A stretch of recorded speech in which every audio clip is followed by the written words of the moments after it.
the Colts team. Leading off, batting first, number 24, the right fielder, Landon Hairston.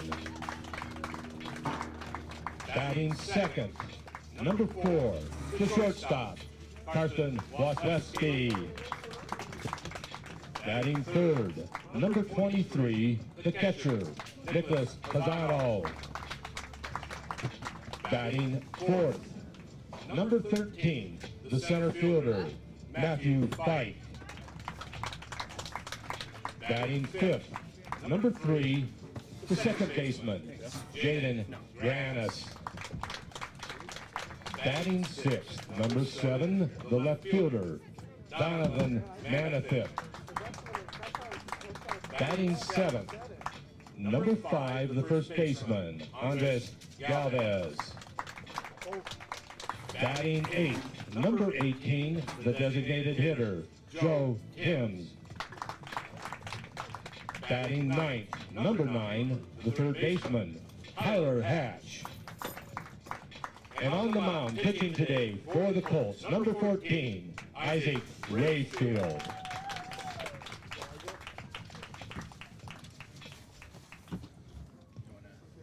Ladies and gentlemen, at this time we ask that you please rise and direct your attention to the flag behind the third base dugout as we honor America and those who protect our freedom with the playing of our national anthem.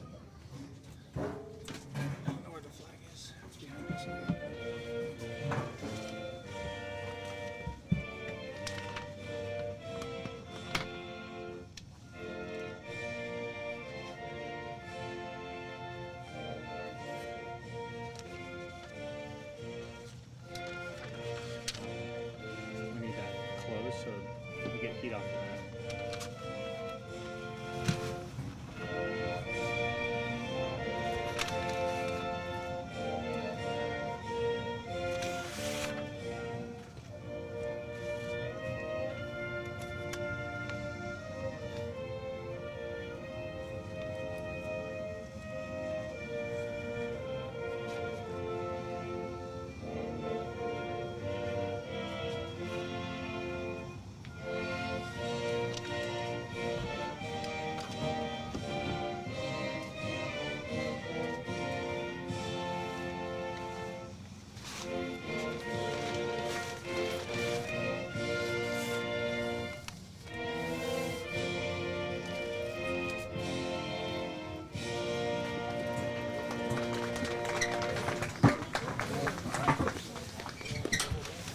Thank you very much. And now it's time to play ball.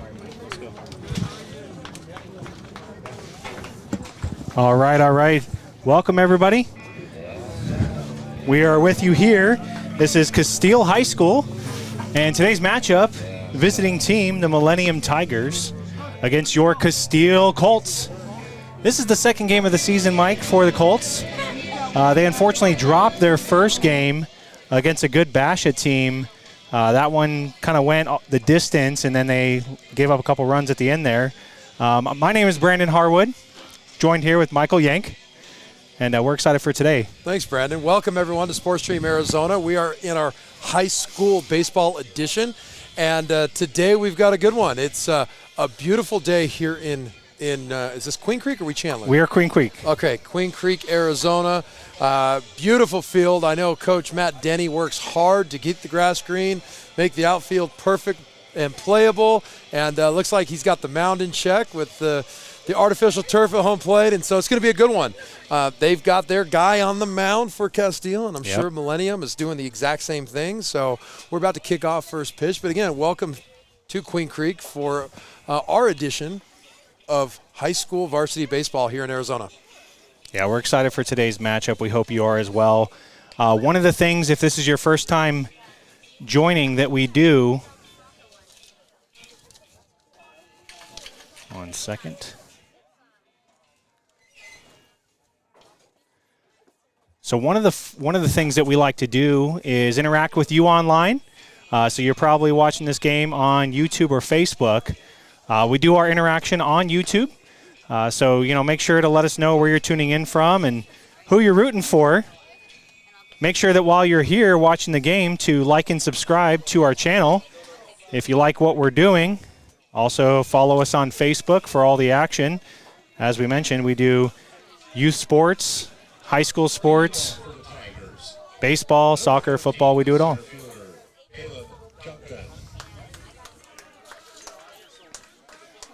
And so here we go with the first pitch from Rayfield.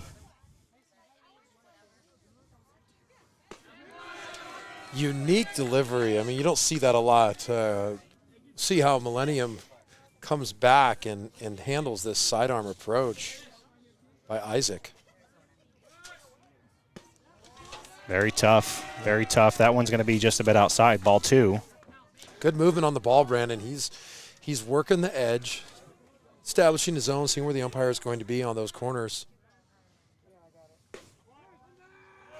And he gets that one there. That'll be strike 1, 2-1 now.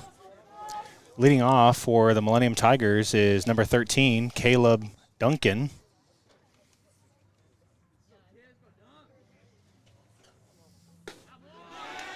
Rayfield just a bit high there, so falling behind here, 3-1.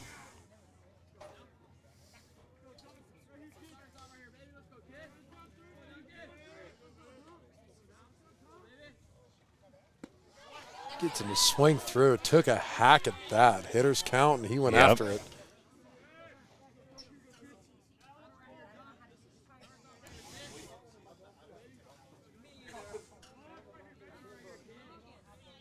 So 3-2. That one fouled directly back. Count will remain full.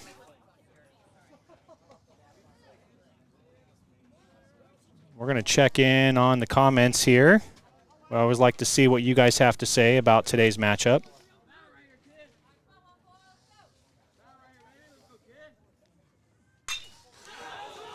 That was barreled up. That's going to get over the head of the right fielder.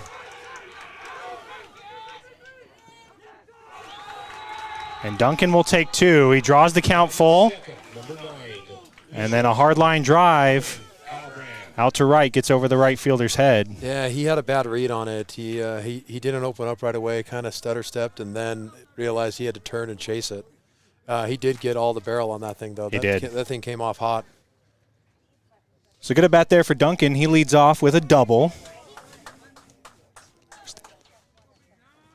Now you've got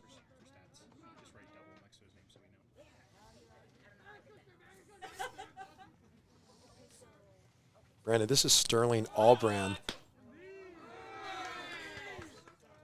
showing bunt to see what they do, and you notice the third baseman kind of stayed. He covered the bag, and the shortstop staying towards second, so they were not crashing on that other side.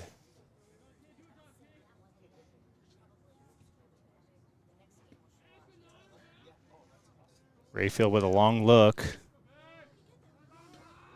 Looking comfortable out there. Shows bunt again. And now the count's 1-1, as this is number 9, Sterling Allbrand.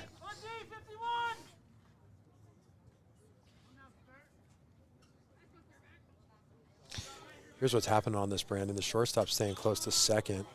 Third baseman's coming in. They're leaving third base wide open. Lays that one down. And he's going to beat it out. Right side of the infield. Didn't really know what they were doing there, as kind of a breakdown, and a little infield single on the bunt for Allbrand. And the Tigers have runners at first and third with no outs. Again, we're out here. This is Casteel High School, Queen Creek, Arizona. Beautiful field. Been some improvements to the field this year from head coach Matt Denny. And that might work out in favor for the Colts. They get a double play, but one run does come across. And so Tigers are the first to strike. And now we've got the 4-hole hitter, number 20, Henry Brockmiller. Brockmiller.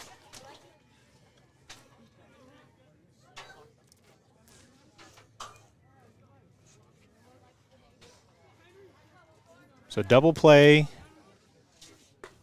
on the hard ground ball to short. Gives Rayfield a little bit of relief. One run does come across. That was a leadoff double from Duncan.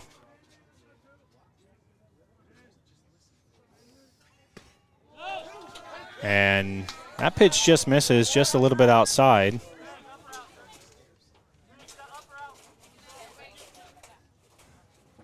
Can hear Coach Denny checking to see where that pitch was.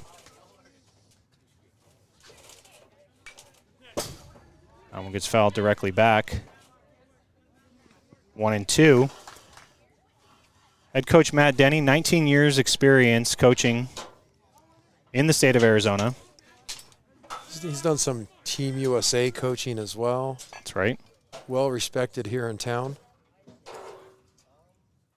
Rayfield comes down for the submarine. So he's got a natural sidearm, and then it looks like he's got another pitch that comes a little further down. 2-2 count. Assistant coach for Denny is Woods. He's got 4 years of experience. Another bench coach is Coach Tyler. Count stays 2-2. You got infield and hitting coach Freddie Sanchez. And then Areola and St. Clair, each with 4 and 3 years coaching experience. And there's a couple guys on the Colts that have actually signed, and we'll talk about that here in a little bit.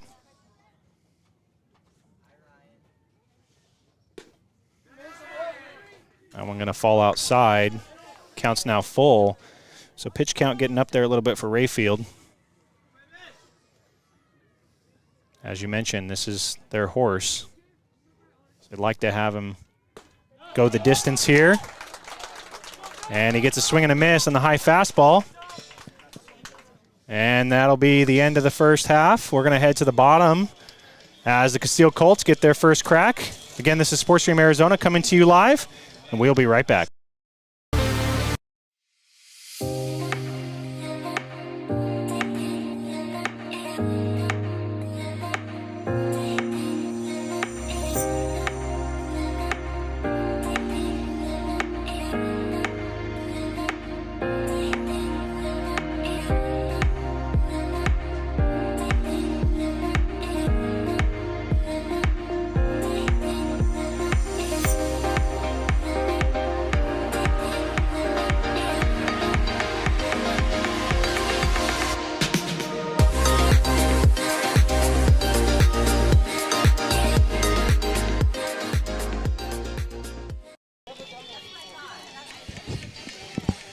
All right, we're back here as the Casteel Colts are going to get their first at-bat of the game.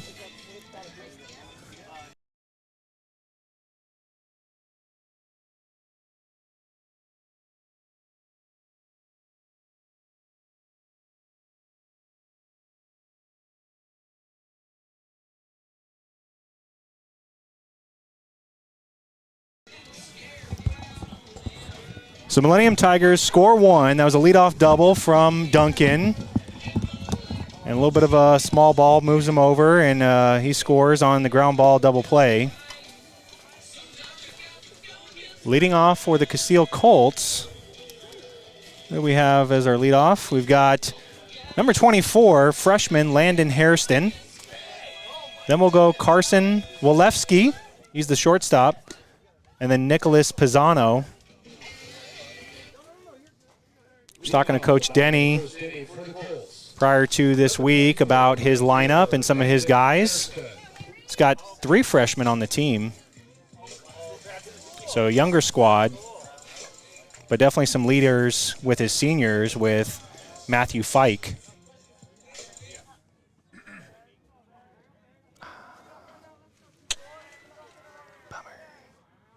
Landon's got a good bat on him for a freshman. He's got good pop, good plate discipline. Hits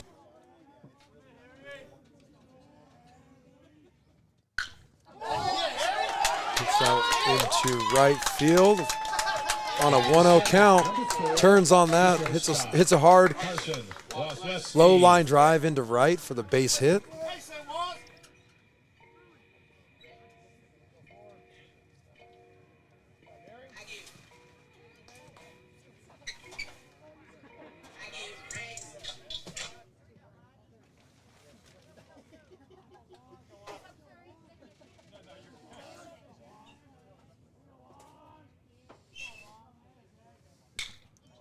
Swings at the first one, skies it up into right. And he can't come down with it.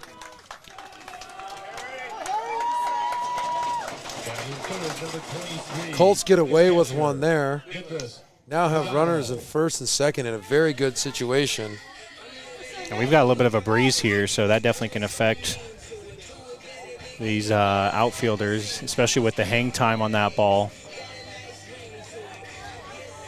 Going back to Landon Hairston, now at second base, Brandon. This is his second game in high school and had a hit last game and now has collected multiple hits on the season just here in his second game. So no outs, runners at first and second. This is Nicholas Pisano. And he watches the first one, that one in there for a ball.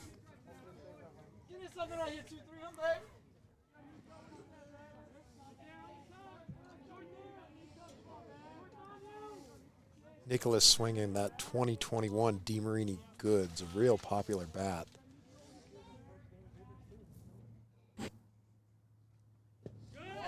Off speed, skips away. It was hard to read if you were sitting at second base. The ball looked like it was going to stay there. Then it was spinning, caught on that turf, and it ended up rolling behind the catcher. Of course, as coaches, you want them to advance on that, but it's hard to see. Blocked by the hitter, catcher.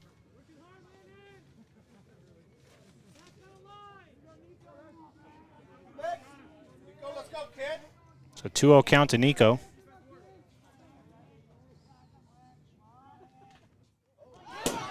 That one way high.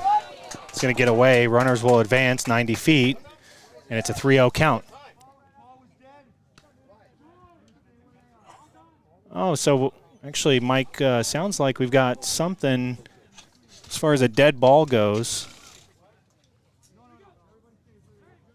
Okay, never mind.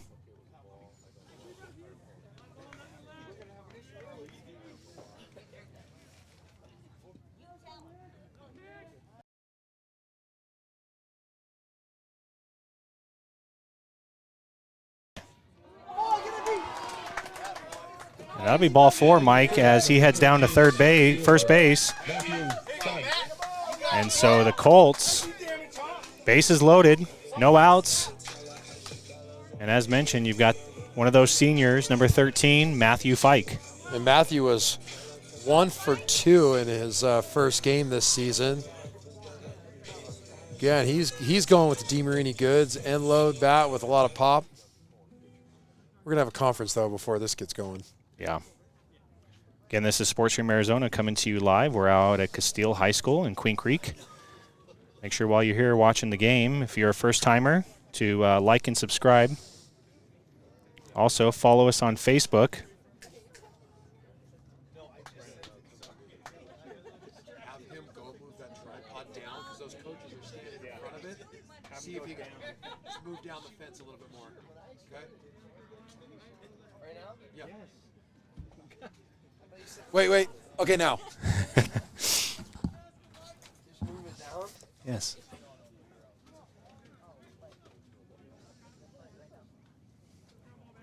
So head coach for the Tigers has a quick little discussion. So as a coach, what you want here is a bomb. Yeah. Something deep in the air. Just off the plate.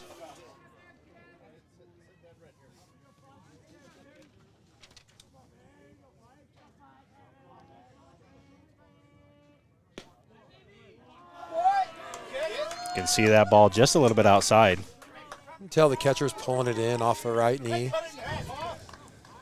Good hitter count. You're looking for one thing. You're looking for one thing, and that's it. That one down, gets away. And the Colts are going to answer back. Pass ball there for the catcher. One run across. And now Fike with no outs and a 3-0 count. He's got 2 guys in scoring position.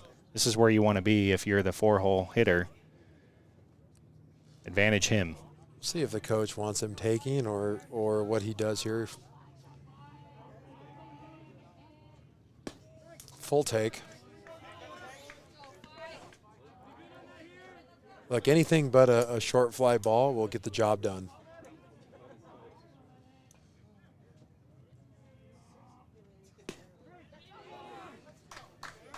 Let's that one go on the outside as well.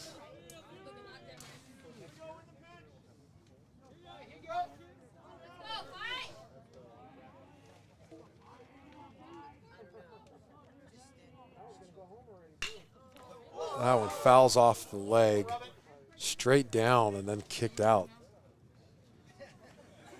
Ouch. Yeah. Does not feel very good.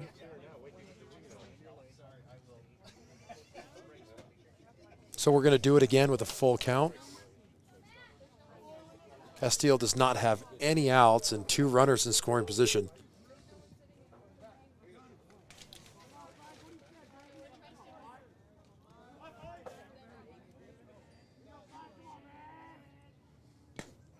Oh, and a big swing and a miss from Fike. Chases the outside pitch. He was trying to fight it off. And now we've got number 3, Jaden Granis. This is a big at-bat. I mean, you got 2 runners in scoring position. Coach Denny over there is expecting to at least get one of these guys in through his 4, 5, and 6 hitters with no outs. And that one's up. That might get it done. That's going to be back far enough, high fly ball. That's going to get a run in and move the runner to third, tagging up. So they'll trade the out for the run. So, Brandon, they now have 2 outs, but they were able to get 2 runs in and still have 1 more runner in scoring position. And the ball has kicked away from the catcher a couple times. I mean, this you know, you're looking for a perfect pitch, and some of those balls spiking down. Catcher's having a hard time getting it off this turf. You might have another opportunity to score without the bat even being swung. So runner over at third. 2 runs across. And we were not on the same game plan. And this is Donovan Manathip. Manathip.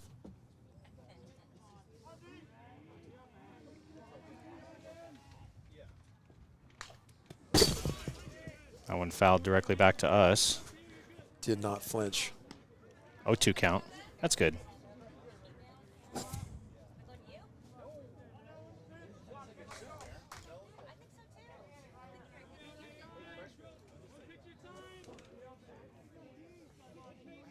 Millennium's in a good situation now. I mean, 0-2, 2 outs. Can't get him to chase that, but good pitch selection, though. Yeah, great pitch on 0-2.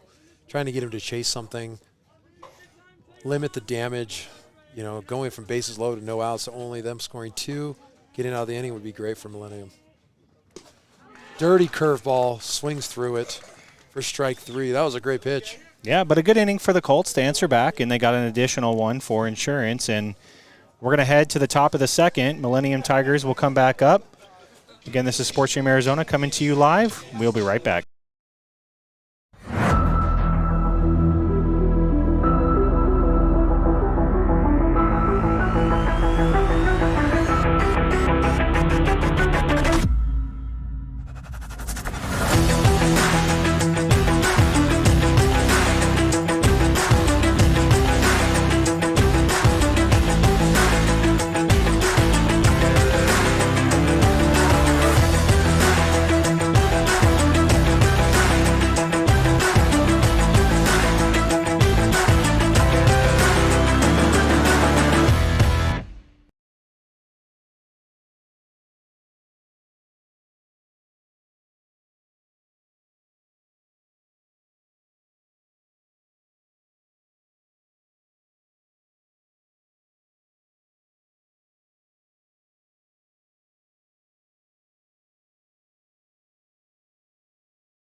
All right, we are back. So Rayfield out there. This will be his second inning. And the first pitch looked to be a good spot, called high. And I believe we have the 5-hole hitter, Caleb Smith. Big guy. Yeah, big frame from Smith.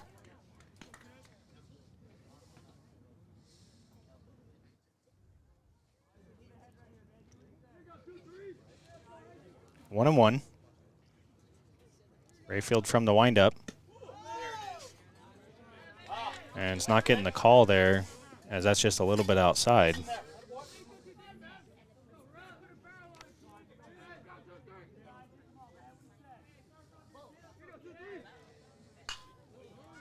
It's him to pop up. I got a 2-2 count on Smith. Tigers had 4 go up in the first inning. Again, a leadoff double from Duncan. That one's just going to be a little high. Trying to get him to chase, get the hands up. It's a hard pitch to hit if you're going to swing at it. He's been chasing those off speeds though. Gets him to swing through that. That's a big out to start this second inning for Isaac.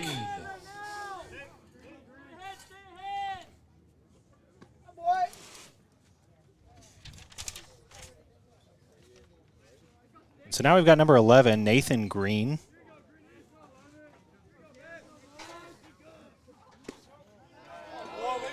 That's a great pitch there from Rayfield, Mike. Yeah, I don't. You know, we're off to the side a little bit, but some of those look like they're catching the outside corner, especially with the movement that Rayfield has on his pitch. It's one of those things. If that's how you deliver, that's how you pitch, and you're not getting your call. Brandon, it's dirty. It's dirty. That pitch that was called for a ball started in the opposing batter's box and cut across into.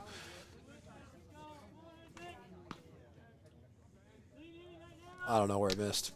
It was a good pitch, though. I mean, it's moving so much, I don't think the umpire. And he gets him to offer there. Draws the count even.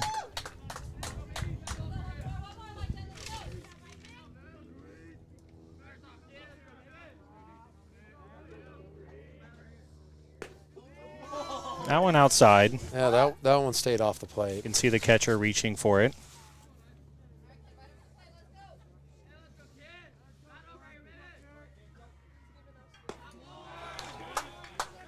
And so, going to get a leadoff walk as Green gets over there to first base, and now we've got number 3, Tim Traver.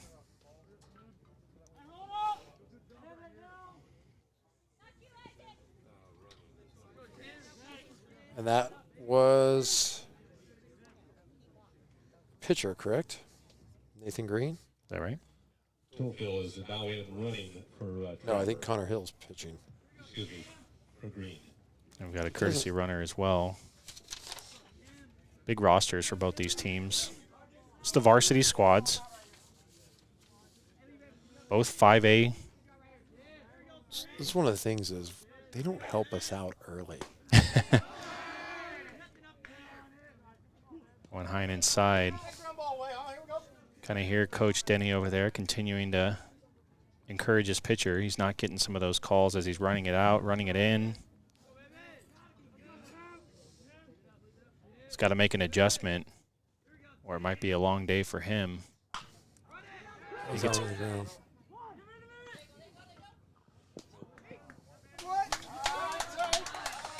so fielder's choice. Number 5 Gets him at second. We've got 2 outs, runner at first. You can see the Santan Mountains behind us right there. Beautiful day to go for a hike. 61 degrees. It's not going to last that long, right? It's supposed to be like 88 in a couple days. Ooh. Pounds that one down to the ground as well.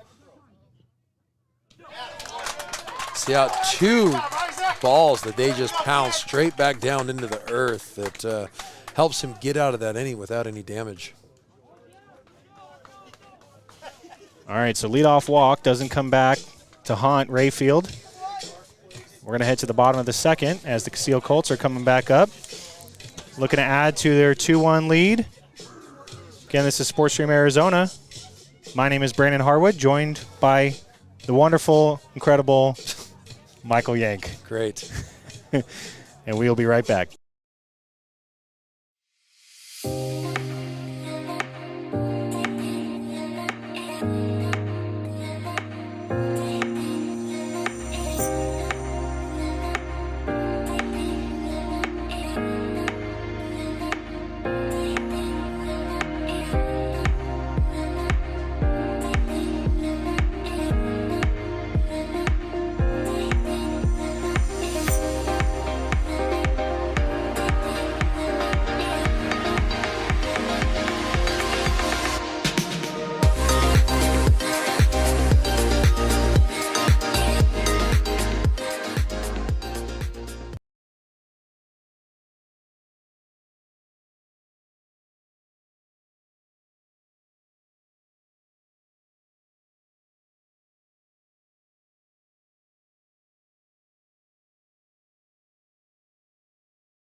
Test. The bottom of the second inning.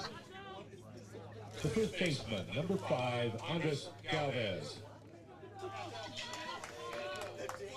All right, so now we've got the first baseman for the Colts, number 5, Andres Galvez.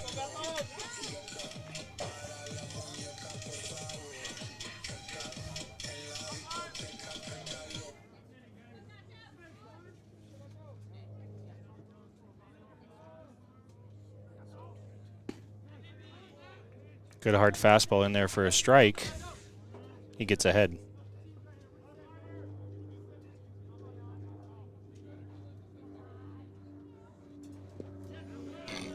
He gets Galvez the chase. Counts now 0-2.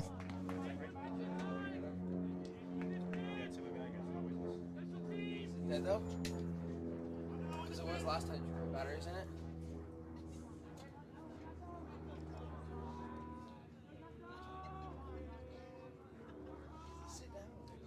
0-2 to Galvez.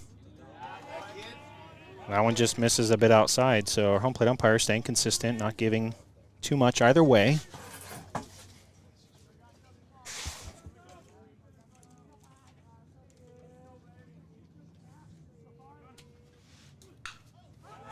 Galvez fights that one off to stay alive.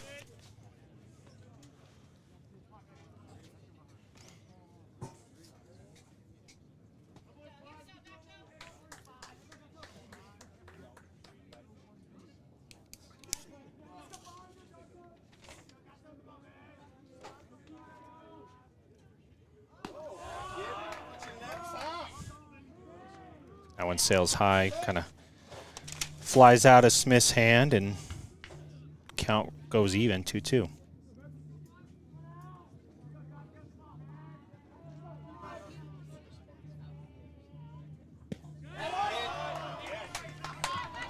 Galvez having himself a good at-bat here. Got behind 0-2. He's drawn the count full. He'd like to get on and get Joe Tim, the designated hitter, up.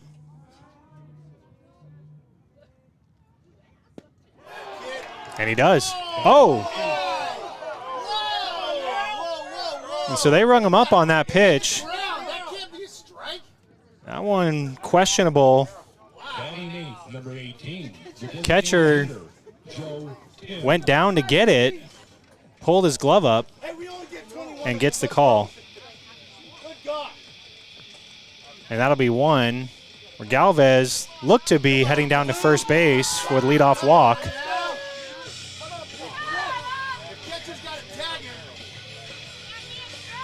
What do you see, Mike, on the replay? It was definitely down. I mean, the catcher went down for it and still came out of his glove right at ground level. And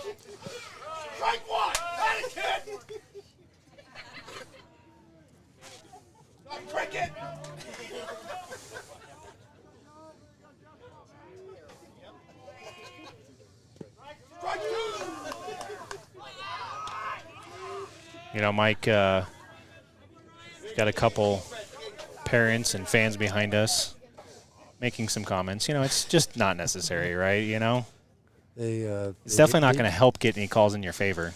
No, they didn't like the last one, so they're going to kind of let him have it for a little bit. And the middle, second baseman goes down, able to beat it out. Ball. I think he did beat it out. However, it also came out of the first baseman's glove. So that's an infield single for Tim. And now we've got number 9, Tyler Hatch.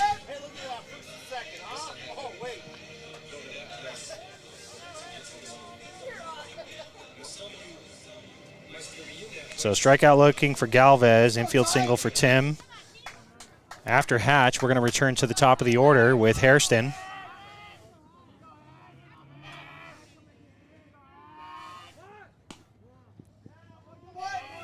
Hatch shows it there, pulls it back. Ball 1.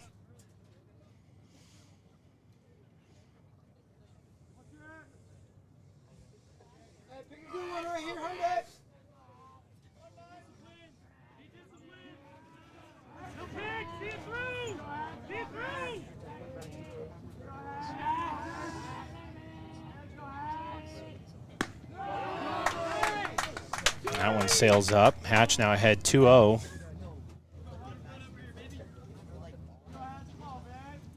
It's the second year for head coach Matt Denny here at Casteel. Last year, season cut short. After one game.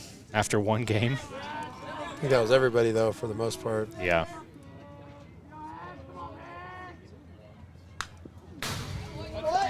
Hatch fells that one directly back.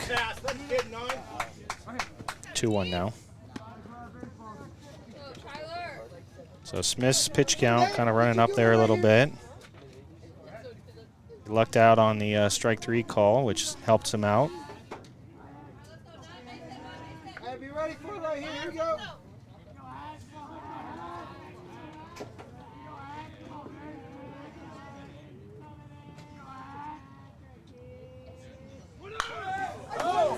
It's going to be foul. I like the swing there, though. Kind of just goes with the pitch, tries to drive it the other way. Now you got a 2-2 count. Colts score 2 in the first.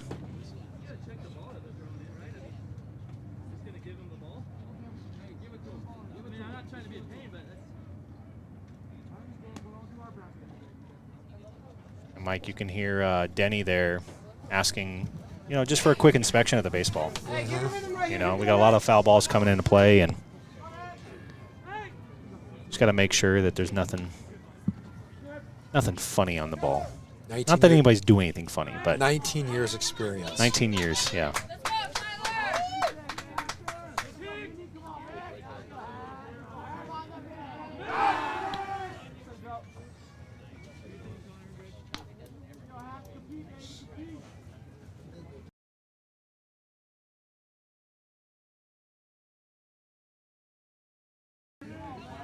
Say.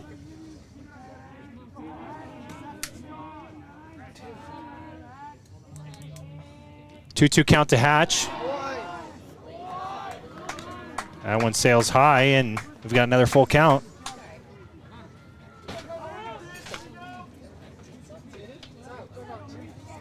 Really want him to at least get him to second base with Landon Harrison coming up. Good swing, especially at that first at bat.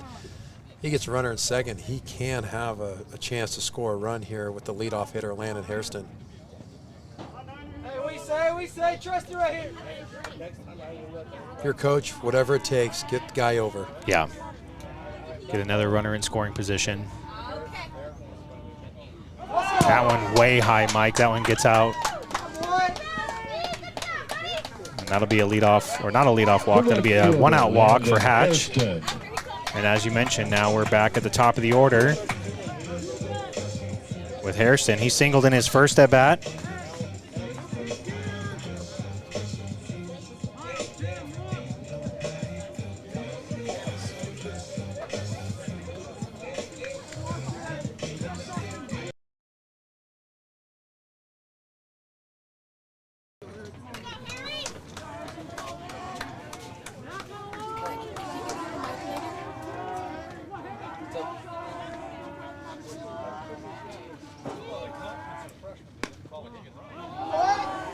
Comes inside. Good idea. See if you can kind of get him to put something off the handle, maybe get a 2-ball. Here you go, Harry. Stay hot, kid. Good take by Landon.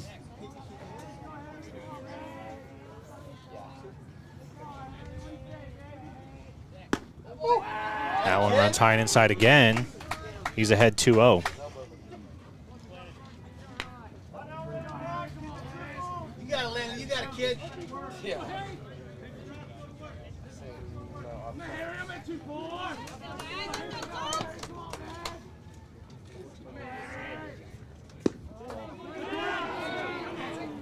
Mike, that one misses. 3-0. Kind of a unpredictable strike zone at the moment from both sides. That's a warning. Bench warning, coach. Arguing balls and strikes. And we got a timeout as looks like coach for the Tigers gets himself a warning.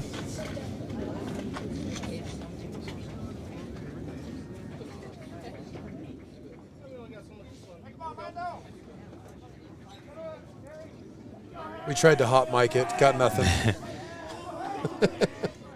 One thing about the Colts on their uniform, I believe it's up on their hat, you've got the initials SL. And that is for the founding principal for Casteel, Sandy Lundberg. Lundberg passed away from cancer a few years ago, which is a huge loss. It was a walk, load the bases.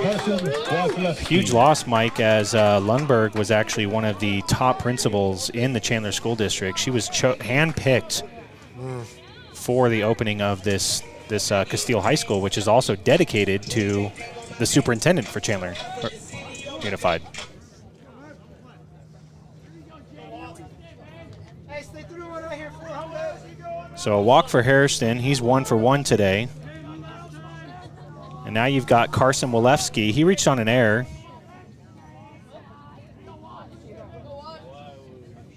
So Smith again in a little bit of trouble here. We've got bases loaded. Second inning in a row, he's loaded the bases. See how he handles this to try and limit damage.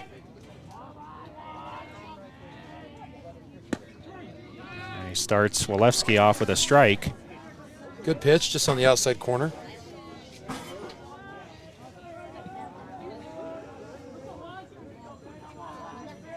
Smith in the windup. Long look to his catcher, gets his sign, delivers. That one down, and that's going to get away for another run for Casteel.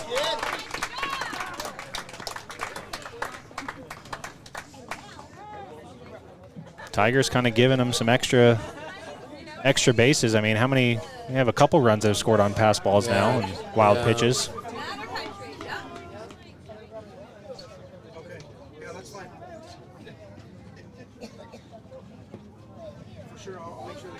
It's going down to block him. It's just kind of coming up, bouncing off the turf a little bit and getting away from him.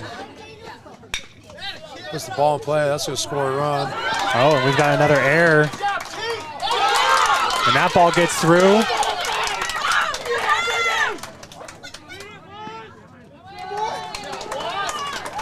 Mike, if you're the head coach for the Tigers right now, you got to stop a little bit of the bleeding that's happening here defensively. It's frustrating for coach. I mean, third baseman kind of stayed outside of his body and just reached for the ball and kind of, gathered himself, picked it up, and had landed Hairston too big of a turn at second base, and they had him. But a bad throw sent it out into right field, allowing another run, and allowing Landon to get to third base just 90 feet away from putting the next run on the board. So Walewski reaching on an error again.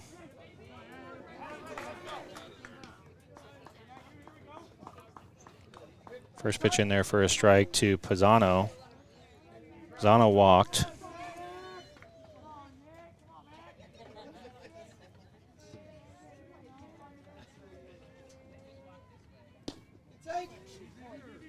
Delayed steal. And Another ball's going to get away. Crossed up at second base. I think the shortstop thought the second base was going to cut it, and second baseman let it go.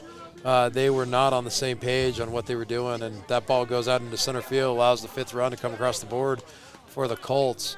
And this is really this is beginning of season mistakes, right? It's also in higher level baseball where your opponent is supposed to take advantage of your mistakes. That's the difference of ball games, and usually the team that makes the fewest amount of mistakes is the one that comes away with the victory. And right now, Casteel has taken advantage of literally every single mistake that Millennium has made.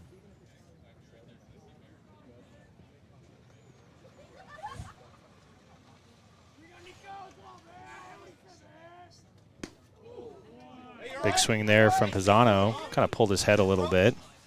Looking to pull the ball. That one outside.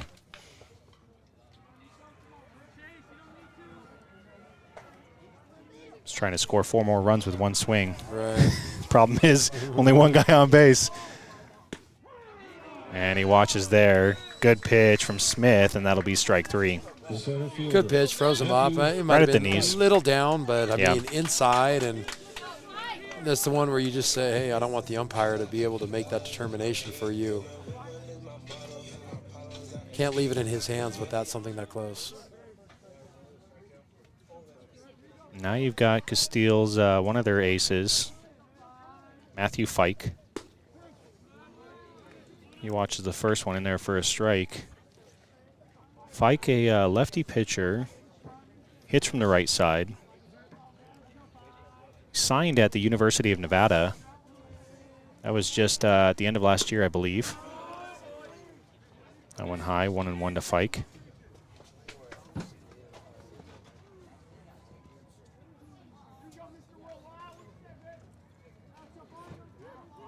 You can see Smith working from the windup again. He looks a little more comfortable from that than the stretch. Went high and deep. Able to come down with the catch and get himself out of that inning. And not before the damage was done. They put another 3 on the board, Brandon. Effective inning for the Colts. And here we go into the top of the 3rd with Casteel leading 5-1. Yeah. One thing that was pretty impressive, our pitcher for Millennium Caleb. is number 22, Connor Hill, their 3-hole hitter. Oh. He's doing it. I mean, to kind of have some things not go his way, defense kind of letting him down, to come back and deliver those last 2 batters, did a really good job. That's something where you could have kind of gave up. I mean, frustration behind him, and at the end he comes in and starts delivering some of his better pitches of the day, and gets a strikeout and then a pop up to right and gets out of it. And if you're Millennium, you're thinking, hey, let's just chip away. Can we chip away at this lead and maybe get 1, 2 more here, hold them and get closer. All right, so Rayfield's going to head back out there, and we'll take a quick break of the action.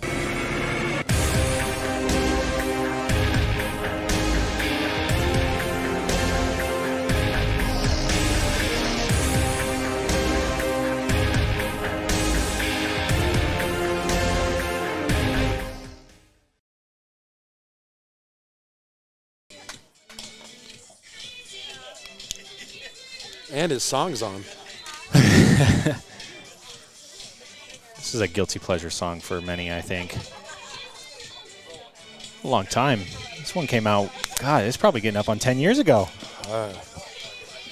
I would not. Why do I even care to know that? I don't know. I was gonna say, I do not remember the release date on this one, my friend. Carly Jepsen.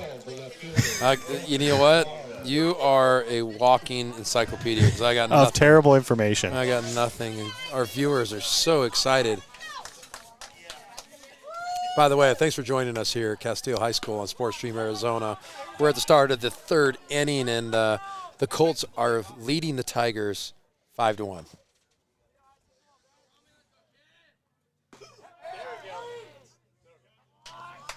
Kind of a delayed call there from home plate umpire, and 1-1 count.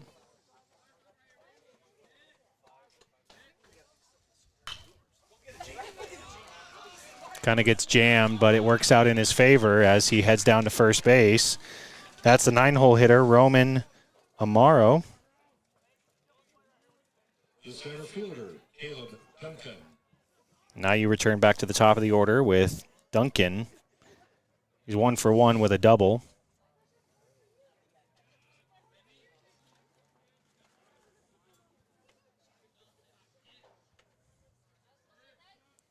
Rayfield is a lefty, so he's got the advantage there as he takes a look over. Millennium, the Tigers are from Goodyear, Arizona, about an hour to the west. due west here. We call that East LA. California. East And LA. they probably call us over here in Queen Creek, West New Mexico? I'm from Mesa. I'm from town. So 2-0 to Duncan. good block on that last one by the catcher. Now when sales high, count now 3-0. And now, you've got your sidearm lefty up, and here we are looking at the second, we're going through the order for the second time, see what adjustments Millennium makes in their approach. That one right down Broadway, 3-1 to Duncan.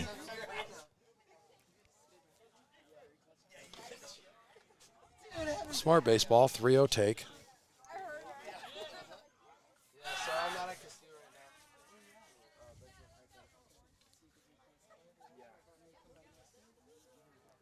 now. Rayfield checking Amardo.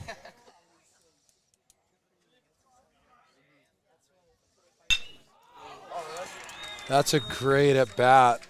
3-1, hitter count. The shortstop and second baseman were pinched in the middle for the 2-ball, and he pulls that ball just out of the reach. I mean, shortstop really didn't have a chance to even go for it. Hard ball heading out into left field. And look, if you're a Millennium, this is exactly what you're looking for. One at a time, one base at a time. And so far, runners on first and second with no outs. And that makes Duncan 2 for 2 today. Now you've got the 2-hole hitter, Sterling Albrand. He got on with a bunt in the first inning. Here he goes again. Yep. Showing the same thing.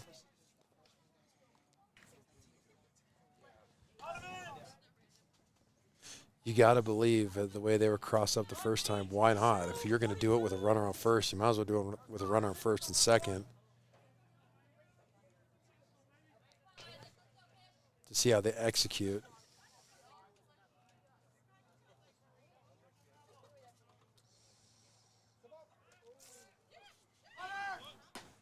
Squares up. Good throw. Plenty of time there as Hatch lays it down, and they're going to get the first out over at third base.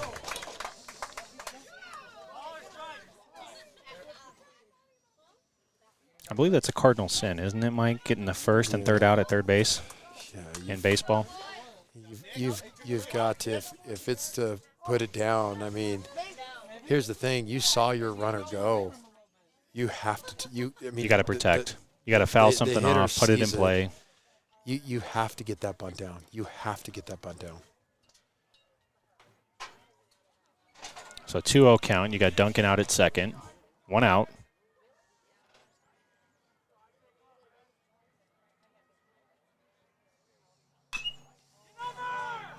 Ground ball played well by the first baseman. Duncan moves over, and we've got 2.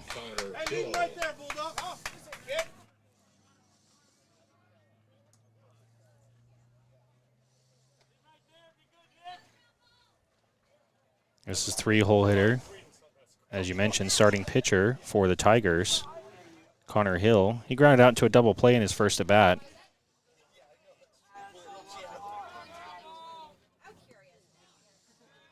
One's low. That's got to be tough for Hill right here. You got a lefty on lefty matchup, and he's more of a sidearm submarine delivery. Right. You just don't see it a lot. I mean, Yeah. it's nothing you can practice. Hey, let's go hit against our 3 sidearm lefties. Hey, coach, can you throw sidearm from It the just doesn't. from the batting cage? No. It doesn't happen.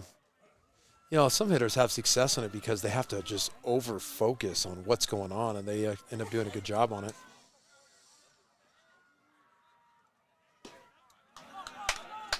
It looks like Grayfield having a little bit of trouble with it too.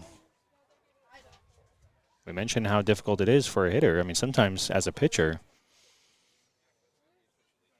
you like to live on that outside part on a righty, and then when you got a lefty up, you kind of almost in your head think that you might hit him as he delivers 4 straight. That's ball 4.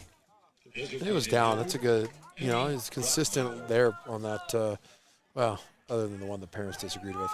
But for the most part, he's not calling him a lot there. And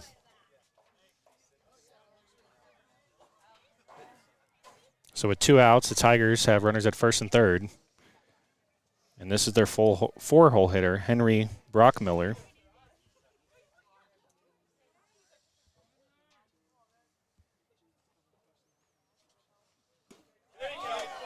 And a big swing. Strike 1.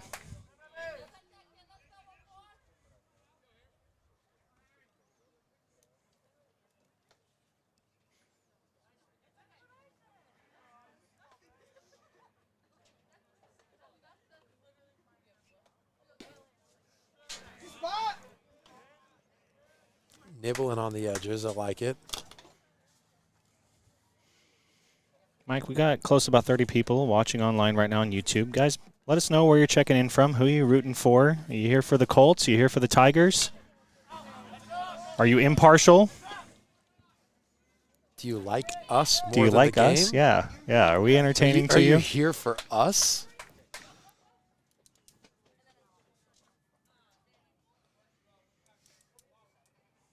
Got He's Taylor Dodd on the feed.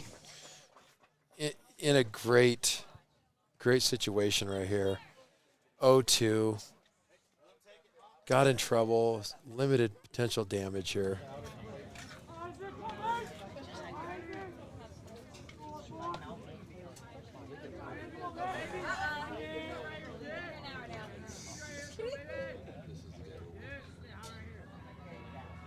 Long look from Rayfield. That one fouled back. Just out of the glove. I mean, you stick that, your inning's over. Great pitch. Got the hitter to barely get a piece of it. And the catcher is Nicholas Pisano. He's doing good work. Yeah, big frame back there. He's got a good target. That one gets down. Very fortunate with that. Looks like good speed from Duncan that he doesn't take home and get within 3.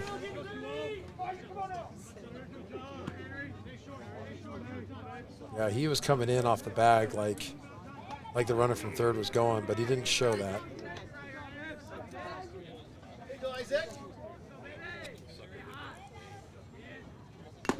And able to foul tip, the catcher sticks it for the third out of the inning. And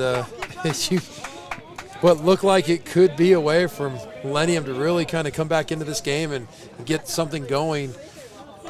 Just a rough chain of events for the Tigers and their fans. There wasn't you look, hey, this is what we need. Yeah. We need to probably get 1 or 2, maybe 3 here, make it a 5-2, 5-3, 5-4 game, and you have runners on first and second with no outs, and that missed bunt opportunity really kind of started to make the inning deteriorate for the Tigers. So, going back to that one more time, we got runners on first and second. Shortstop from the Colts goes for the pickoff. there was actually a communication breakdown because you want your pitcher picking in that situation. Shortstop's off. The whole left side of the field is wide open. Either the third baseman crashes, or if you push bunt out to that spot of the field, it's a hit. Everyone's safe. Yeah. Because the shortstop's standing at second. And instead, he doesn't get a bat on the ball anywhere, leaves his runner out to dry for a thrown out at third, goes from first and second with no outs to runner on second, 1 out. Runner only most advances to third, and it's inning over. Again, take advantage of mistakes, and Millennium missed that advantage on that one. And the Colts have taken advantage. Correct. You know, they've taken plenty of advantage with runners on, advancing on pass balls, wild pitches, as they now have a 4-run lead. I like the call from the coach of the Tigers to bunt those guys over and let the game kind of come to them. Just poor execution. It looks like we've got Connor Hill out on the mound again. This will be third inning for him.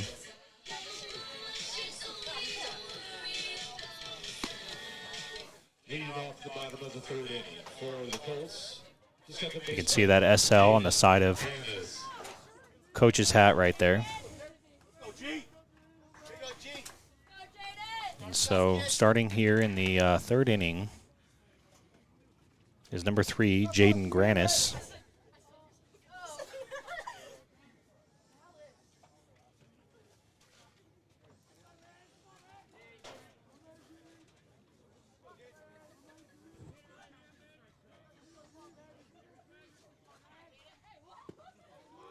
Low and in. So looking at the comments here, we've got a fan checking in from Wyoming here for the Colts pitcher, Isaac Rayfield. And Stanley Russell watching live from Kansas right now. So some good representation across the country. 61 here in sunny. Pretty sure it's not the same in Wyoming. What do you think? I don't see it happening. There is some snow out on Four Peaks in the distance. Beautiful setting. That's about 2 hours out from here. So we're safe. We're in the clear. That one's low. You can hear the coach for the Tigers. It was also a little bit off the plate, it looked like. Yeah. And that might be what it is, Mike. You know, we're not directly behind home plate, but it might be where he's setting up that's causing that. Pop up right to the shortstop. You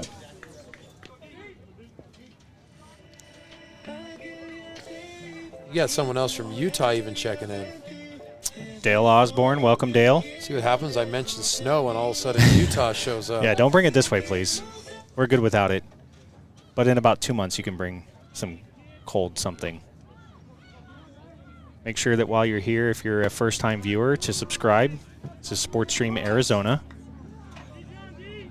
We bring you live youth and high school sports.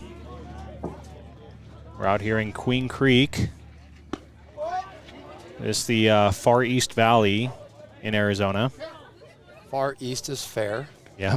It's a good description. You can see the Santan Mountains there in the backdrop. We're basically sitting on them.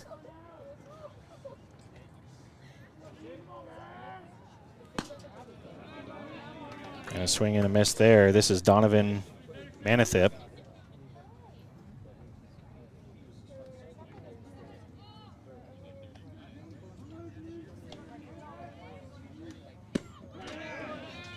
That's a good pitch there from, that's Hill. Connor Hill counts now 2-2.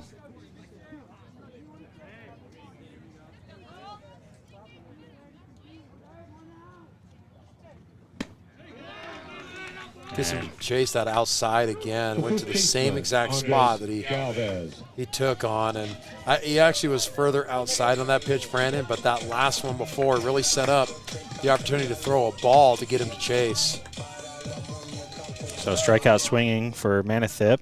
First two batters retired. Right, like I said, I mean, it was a rough start for Hill. For Hill, and ever since those last runs came in, he's looked like a different pitcher.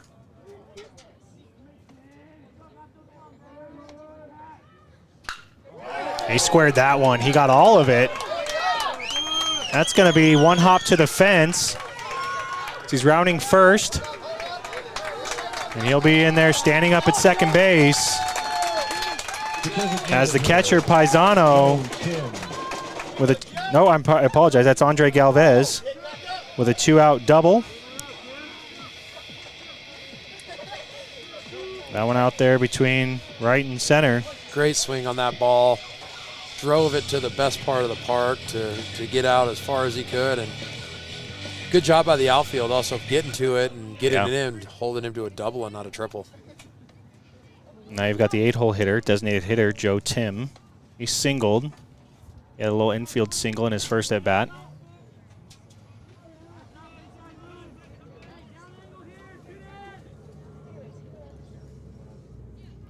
So 2-out double from Galvez. Gets another runner in scoring position for the Colts.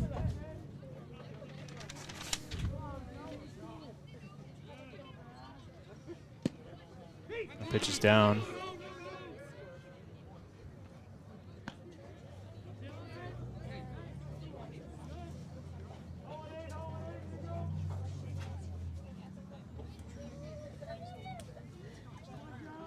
We kind of talked about it earlier in the first couple innings. It seems like visiting catcher having a tough time with the turf. Ball skips a lot faster. Once you get used to it, I'm sure it's a lot easier to predict, right? That one gets through. Galvez is rounding. Just ahead of the throw for the slide. It was a good throw, too. He was just one step ahead of the arrival of that throw from the center fielder, and Casteel able to get their 6th run on the board.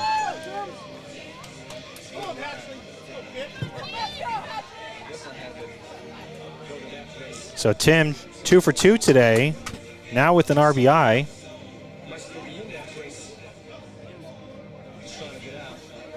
And you've got the 9-hole hitter, Tyler Hatch. Walked in his first at-bat.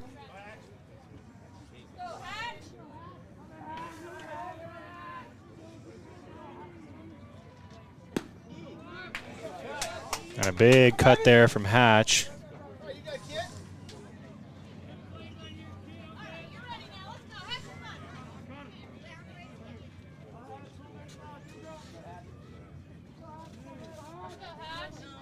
Something you like here, tomorrow. Let's go, Tyler! T-Man. And Hill with the off speed. Good breaking ball. Yeah, drops in on the outside part. That's going to be strike 2.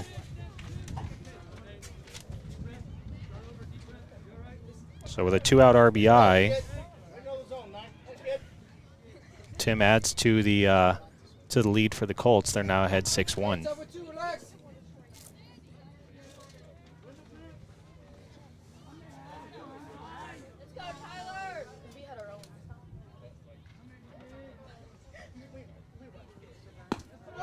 And up after Hatch is going to be the leadoff hitter, Landon Hairston, freshman.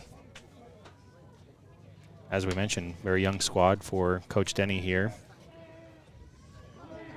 Here you go. See your hand. Here you go.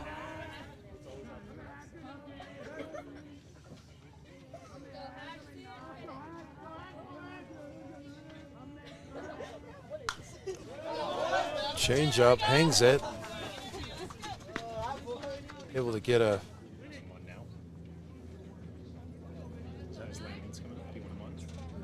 I stay through one right here. Home back. Get that chair. Yeah.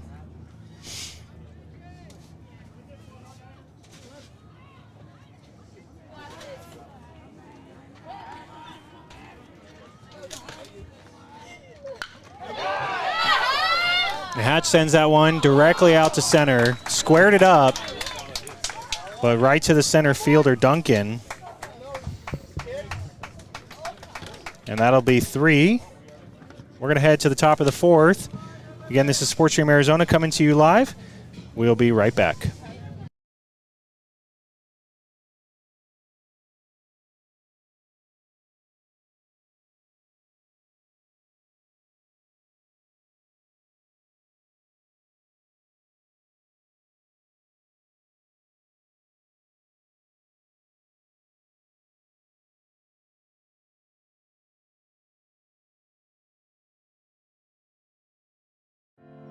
First home or second, or refinancing, Academy Mortgage is the East Valley's go-to expert. Ready to serve you 24/7, Brandon Harwood and his team can help you with all your home mortgage needs. Conventional, FHA, VA, jumbo, down payment assistance, even an extra 1% grant towards closing costs for first responders. Academy Mortgage. Friendly, professional, happy.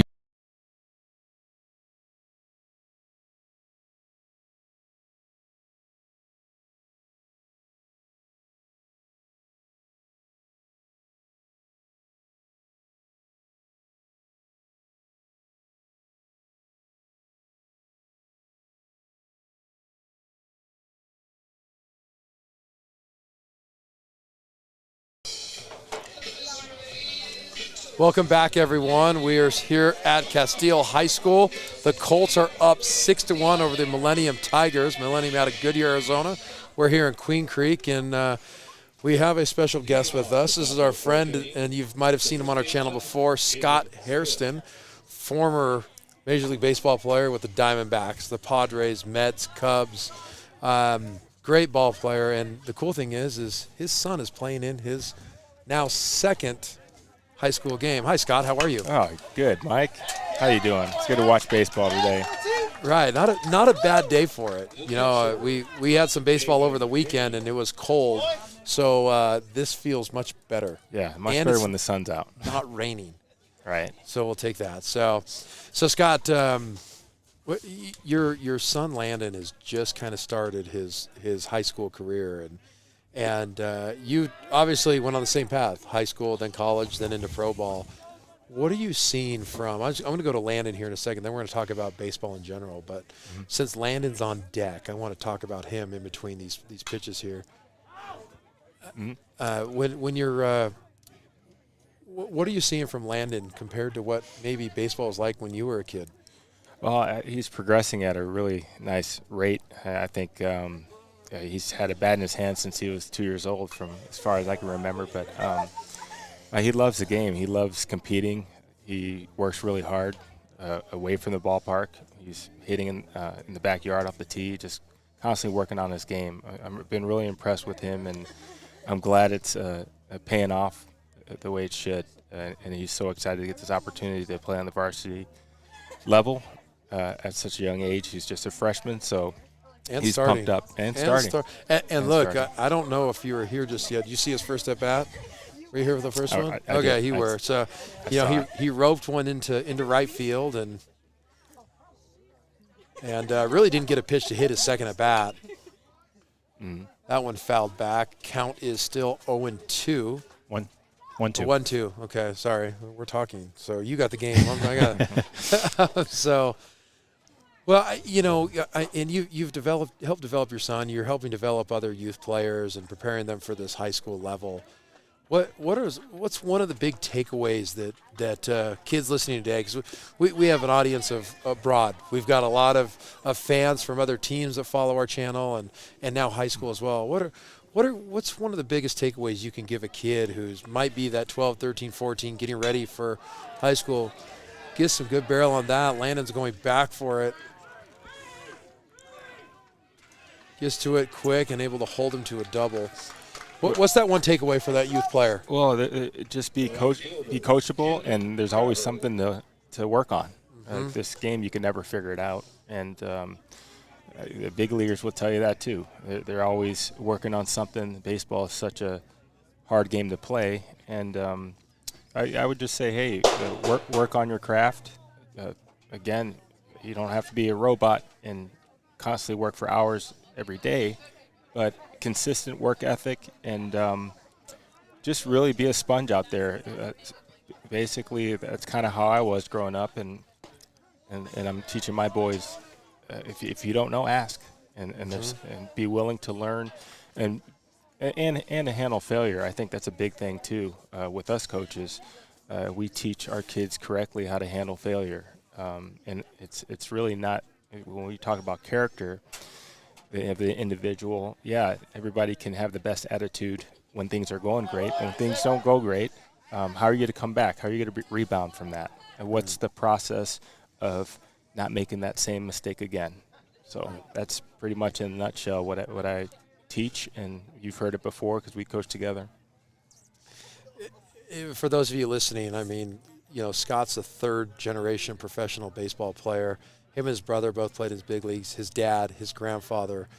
Take that, play that back, listen to it. Some big advice for those of you listening in. On what is Coach looking for? What are they looking for us to do? What do we need to do in order to be successful at these higher levels? So Scott, I want to take us into the game right now. So you're Casteel's coach. You're not, but you right now in this hypothetical situation. Okay, so the score is 6-1. What are you telling your team right now?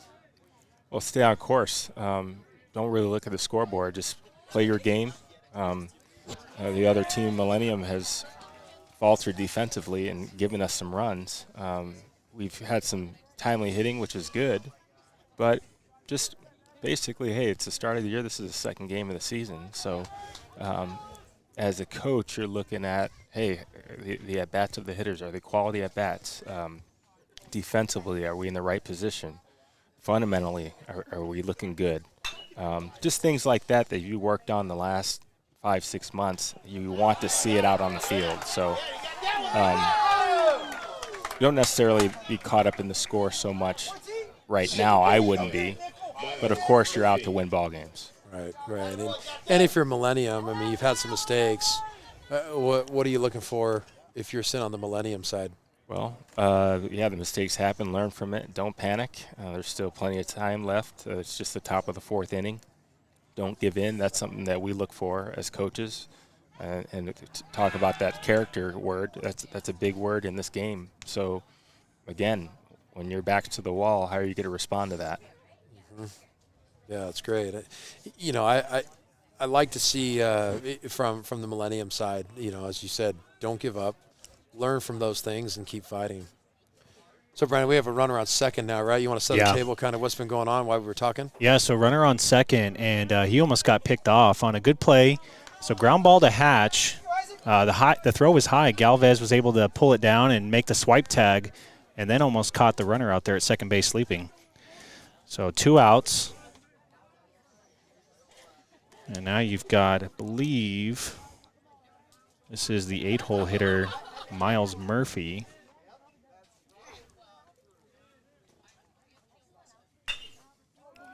And Murphy sawed off there. Good pick. I mean, that thing could have gone one or two ways. That's a great play right there. That's so tough, the ball coming in like that and making the accurate throw. Off the handle. I mean, there's one or two things are going to happen. That or the other, the ball's kicking out. Yeah. Right. There's no in the middle on that one. So, Scott, let's talk a little bit about this area because this is kind of, I'd say, one of the fastest developing areas of the Valley. I know you live out this way.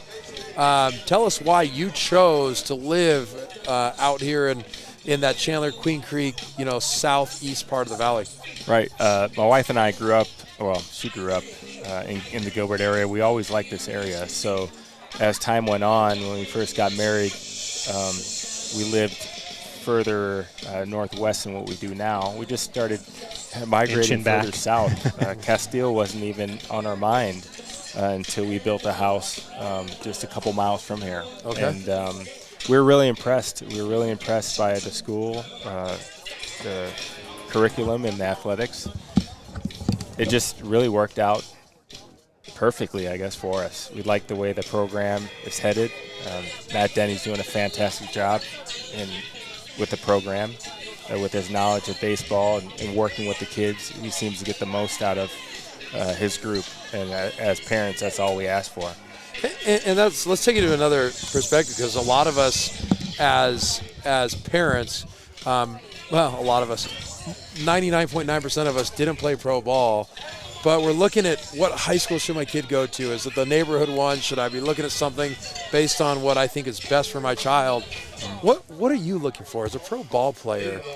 Are you even considering what the coaching is when you choose, hey, I want my kid to go to this school, or is it just convenience, or is it a number of factors that go into it? I would say it's a number of factors. I mean, where you raise your family, I think that's the most important decision you're going to make as parents, and where they decide to go to school as well. I classify baseball coaches as teachers as well. And I mean, in life, growing up as a kid, it's your parents, it's your teachers, and your coaches that have the biggest impact on you. And there's a second one. Landon Hairston drives to the gap. He's going to get extra bases. And he's got a stand-up double. And so I know you can't talk about that. Your kid just smoked a double, buddy. yeah, he's looking pretty good so far. 2 for 2 today with a walk. He's been on base every time. But again, going back to that, as parents, we look at the teachers, the coaches. Right. They have the biggest impact outside of our house, really, with our children, and that's a very important decision. So where our kids are going to school, we feel very, very fortunate that we have them a part of a school with great academics, good curriculum. They teach good sportsmanship, and a coaching staff here that's really, really impressive, top to bottom. They want what's best for the kids, and then they teach be a good teammate, be a good student. They stress that. So my wife and I, we're very, very happy with where we're at right now. Scott, I got a question for you. What's been your experience with Coach Denny so far, as this is his second year now at Casteel? Very impressed. I mean, I can't say enough about the guy, and he's just so dedicated to what he does with these kids. My wife happened to be at the parent-coach meeting the other night, and she's been around athletics her whole life. She was a softball player, and she's been to a lot of parent meetings. And she came home and said, "That's the one." That one's up. That one gets out of here, Mike. Wow! Here we go. First home run of the year. Up into the jet stream and continued on. Big hit. That was impressive. That was impressive going the other way like that. There might be some wind out there, but he got that one to right center. That's very encouraging. It's about 385 to center field, and it just was to the right of the batter's eye going out. So he got all of that one. So that was the shortstop, Carson Walewski. He was 0 for 2 today with 2 errors. Well, he made up for it. And he made up for it with that That's big the great fly. thing about baseball.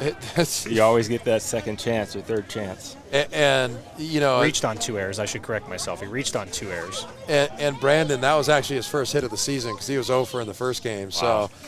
So talk about making your first hit coming out of the season. He got the big one. Yeah. It's a beautiful field here out in Queen Creek. School takes really good care of it. Yank, I know you have a part in this field too, huh? We've done a little bit of help, you know. It's one of the things is Coach Denny is, you know, he's adamant about the way the field is, and for those of the viewers that are regulars with us, they know that I kind of do that with our field also, and so we've had some of our equipment out here help kind of get this infield dialed in, and every year, you know, in the school budget is a little bit different than private money, right? So they've got to pick and choose what they do at the field, and so a lot of what they're doing in the grass, a lot of what they're doing with the infield dirt and the mound is all labor of love by the staff and maybe some parents as well. But I know Coach Denny has a lot of pride in his field. That might be another one. I think that's going to be another one, That's Mike. another one staying up there.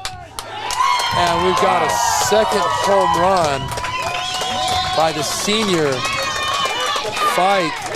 Taking it the other way, that's what you want to see right there. Right. I mean, Scott, what's the discipline in getting that ball to do that? Well, I mean, as a hitter, you want to hit the ball where it's pitched, and to me, it looked like out over the plate. And yeah, throws it away, you hit it away. He tries to pull that same pitch. It could be a rollover to the third baseman or the shortstop. So, yeah, very impressive by Casteel hitters. They're taking the ball the other way, and once you have a confidence as a hitter to do that, and especially early in the season like that, that's just very encouraging to see. Right. Fike, another guy who first hit today, he was 0 for 2. So there you go. Your 2-hole and 4-hole come through with some big flies, and they add to that lead. It's now 9-1 Casteel. So Fike on the season is now a double and a home run. So it's there's some explosive offense starting to happen. I mean, the first few runs that came in were mistakes, as you talked about, and now we're seeing the bats kind of explode. Look, I know DeMarini makes good stuff, but that that thing went off that bat hot. Yeah. That's swing first, bat second. Right. It was solid contact. I mean, you can tell right off the bat. So you do that as a hitter, you get it up in the air. A day like today as well, the ball's going to carry. So there is some activity over in the bullpen for the Tigers.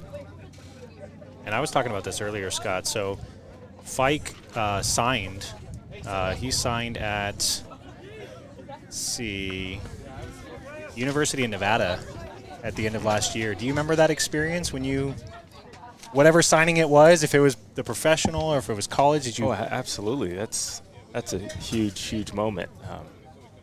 High school, you just work toward that goal to get a scholarship, and I'm sure he's very excited. His family's excited. That's something you never forget as a player. All my signings that I've had as well. I remember in high school, I signed pretty late to go to Central Arizona College. But then out of Central, I signed the University of Nebraska during my sophomore year. That was a pretty exciting time. Yeah. At that time, they were ranked #1 in the nation, and I was very happy. But Cornhuskers? The Cornhuskers, yeah. But I did not end up going there because I got drafted by the Diamondbacks. So, again, that was a big moment, being drafted and signing with the D-backs in 2001. And there's some players, including I don't want to keep going back to Landon, but I have to for a second, because there's players as a freshman. That really quick, that pitch sequence, good fastball, gets him with 2 curveballs, gets him to chase those. Good setup and way to come back. I mean, he's given up 2 bombs, and he's got to mentally come back and try and still come after these guys like he did right there. So way to settle down here by the pitcher. So normally I know Landon has played first base a lot, and he's coming up as a freshman. And so you can see his bat, which is why he's in this lineup. He's in right field today because they've got a older, first baseman. You came up, you started your rookie year, you were a second baseman with the Diamondbacks, but majority of your career you moved to outfield. Mm-hmm. What was that transition like? It's pretty challenging because I was in AAA. The Diamondbacks sent me down to AAA to work on outfield, and at that level, I mean, things happen so fast. And I remember working with my dad. I came home, I told him the Diamondbacks want me to play outfield, and we went to the neighborhood park right by my dad's house, and we worked on my jumps. And so that transition, it's something that I had to work very hard on every day. I mean, it's just the first jump, the first step in the outfield is the most important step. And I really didn't want to put too much pressure on myself, just go out there and play the game. But at the same time, when you're doing it for a living, that's that added pressure to make that adjustment. And again, talk about the development side with kids. You have that development time as a minor leaguer as well. You talk to certain players that have been playing outfield for a long time, guys that you can rely on to help you out outside of the coaching staff. I relied on some of my teammates to help me, just talking about what they look for when they're out in the outfield, whether it's the center field, right field, left field, just pick their brain a little bit, and that helped me out a lot. So it took a lot of effort. It took a lot of effort to change the position, and I was committed, of course, because that was my job, and I wanted to get back to the big leagues. And Scott, we're going to let you get back to your family here in a moment. Okay, I'm going to hold you here for just a couple more minutes, but I think one thing that would kind of be fun, Brandon, is if we go to comments and say, why don't we say, if you want to ask a big leaguer a question and have him answer, we got him right here. Yeah. Type in a question. What would you want to ask? I'm going to call him Coach Scott because he kind of let on that him and I do coach some stuff together. And so what would you want to ask Coach Scott? And we'll keep him on here just a couple minutes, see if any questions roll in. Go from there. Well, he's been good luck, though. So we might have to keep him on longer. 2 home runs as we brought him in. He's just gonna, his son gets a leadoff double and then 2 big flies. He's just going to take the headset and go sit over there with his wife, Jill. But well, then you'll hear all the parents talking. We still hear them, just so you know. We're not far enough. So one of the cool things I loved to that story you just shared, Scott, is even as a professional ball player, you go home, go to your dad and say, they want me to play outfield, and you guys go to the park and work on it. That's the one big takeaway. It doesn't matter what another walk here. Doesn't matter, and we're going to get a pitching change, Brandon. Yeah.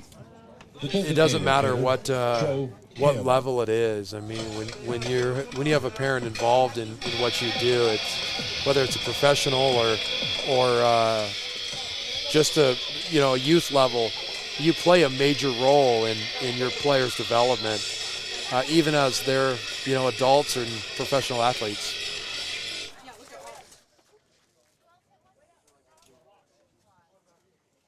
So with the pitching change coming, we're going to have a break in the action.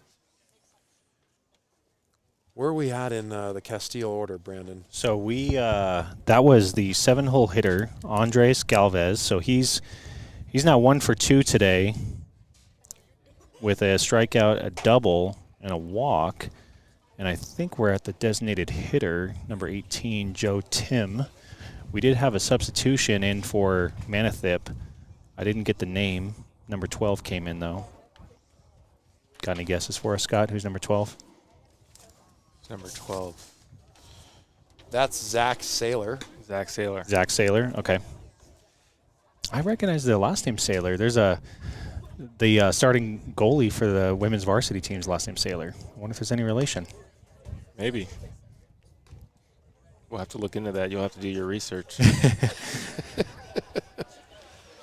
Now, I did speak with Coach before the game. There are 4 pitchers in his mind available for this. So if they do head to the bullpen, which right now I don't think they need to, but if they do go to the bullpen, he's got 4 different guys he can potentially go to that his mind can get the job done to help maintain the win. I mean, right now, and it's a little bit different situation, Scott, from where we talked about. But right now, you're Casteel, you get back out there, back the outfielders up, hold everyone to single base hits if they're going to get a hit, and limit damage, right? Right, yeah, limit damage. Stick to your game plan, and I mean, keep playing good defense. I think that's the most important thing right now. Hold the lead. Can't give in, and just because you're up by quite a bit, you don't let your guard down defensively. So just keep the pedal to the metal and just do the things that you've been doing at the start of the game. One wild thing. Did you feel that wind shift? Yeah. It was blowing out 5 minutes ago, 10 minutes ago to center, maybe even a little bit of right center. Now it's blowing directly in from left. It's like Wrigley Field here. You do this. Like, you have this effect because it happened a lot over the weekend. We're playing wind shifting. Right. And talk about the wind. I mean, playing in a heavily windy city, obviously Chicago. This is like a warm day in Chicago, right? Absolutely. It's a great day in June in Chicago. So what are you looking for as the outfield? I mean, every pitch you're feeling the wind. What are you looking for in a fly ball coming out your way? Right. So you just have to check the wind. Every batter. I mean, you pick up a little grass, dig up a little grass, throw it in the air, check the wind. I would do. So they're not just doing that for fun. No, they're not doing that for fun. You check the wind, and depending on the stadium, sometimes you look at the flags, it could tell you, okay, it's blowing to right center. Well, sometimes in Wrigley Field, it could be deceiving because it would just kick off the right field corner and then go the other way. It's just like really, really hard to get used to. But here, you don't really have those elements. This is all open, so the wind, for the most part, is going to, other than today, what we were just talking about, it's just changed. So you just make the adjustment. You got to know what the ball is going to do at your position, picking up the ball off the bat. Obviously, there's a left-handed hitter now, so wind shift, it's blowing out right to left now. So if he hits it in the left center field gap, it's probably going to float over to the left fielder. So just things like that you have to know what the wind is going to do. Mm-hmm. And it gets Tim watching there, as that'll be the 3rd out in the 4th inning. Casteel Colts add a few more to their lead. They're now up 9-1. Tyler Hatch will be leading off in the next inning. And what do you got, Mike? What else? I've got one final question. We didn't get any questions in the chat. I'm loaded with them. I can do this all day. So just in a little bit real quick about Sports Stream Arizona before, we do all, as mentioned, high school, youth, sports, and we've had upwards of 250 people watching at one time. So little bit smaller crowd today as we get started with Casteel for the first time. I'm sure that'll grow, and we'd love to have you back. Yeah, So before you go, one more thing. You've played in probably almost every single Major League ballpark. Which one is your favorite and why? I like that question. Oh, I love San Francisco, AT&T Park. I just love the feel of that stadium. It's such a beautiful stadium. The brick, the bay, and right field. Is it true that a righty has never hit a home run out there into McCovey Cove? I thought I heard that at one point recently. Might be true. That a righty's never hit a home run out into the McCovey Cove.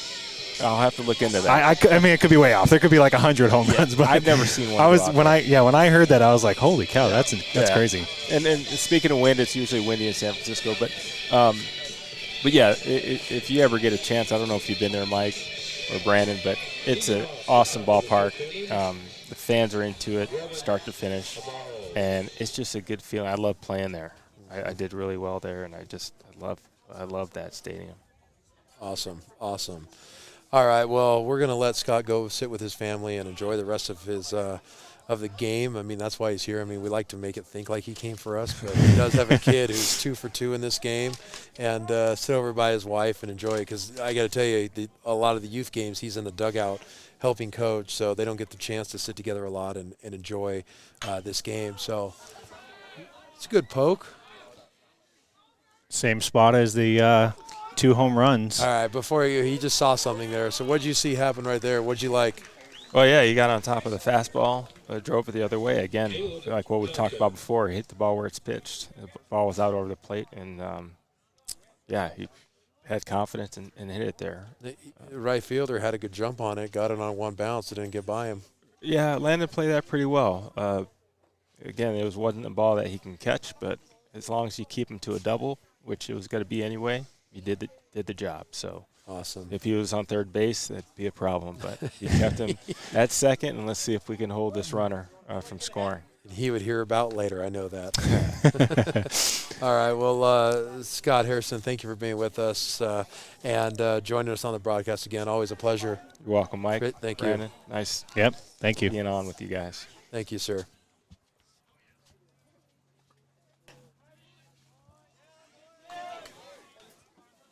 So now we back up to the top of the order. This is number 13, Caleb Duncan. So leadoff double for Roman Amaro. Duncan's 2 for 2 today. He's got himself a double.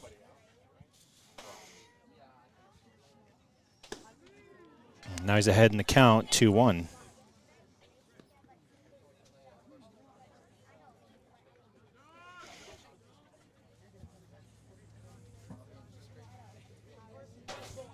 So good to have Scott on. It's always a good time. I mean, look. I mean, we do a really good job, but but in all seriousness, to be able to bring him on and him share some of that experience that he's had, I loved it. I hadn't heard that when the Diamondbacks wanted to move to outfield, his dad took him to the park. Yeah. A local park, right? You don't need all the amenities and everything, right, to work on something in your game. It just is, it's here's a former big leaguer with his big league son changing positions and need to work on something. What do? We go to the park like we did when we were kids. Yeah. We're going to get a mound visit, an assistant coach. I think that might be it for Rayfield. We'll see. It's the 5th inning. He's allowed 1 so far. And that is going to be it for Rayfield as he's going to exit. 4 innings, 1 run allowed, and you've got runners at first and second. And the Colts are going to go to number 19. That is Lyndon Rayburn, sophomore.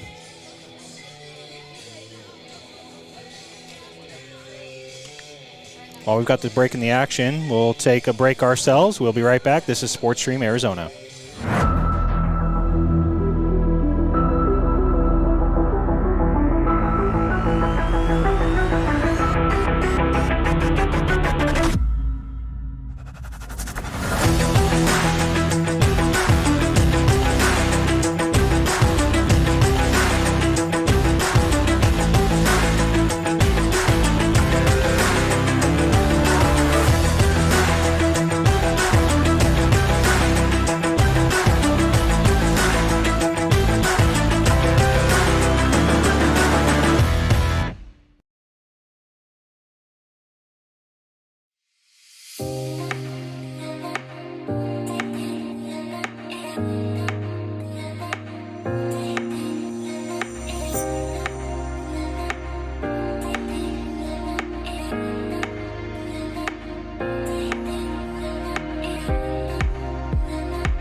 I'm just messing. All right, we are back, and again, this is number 19, Lyndon Rayburn.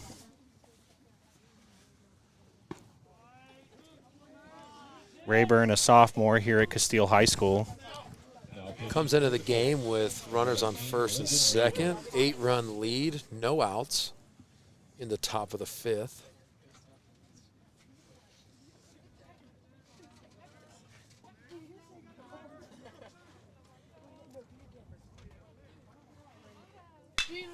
Good curveball.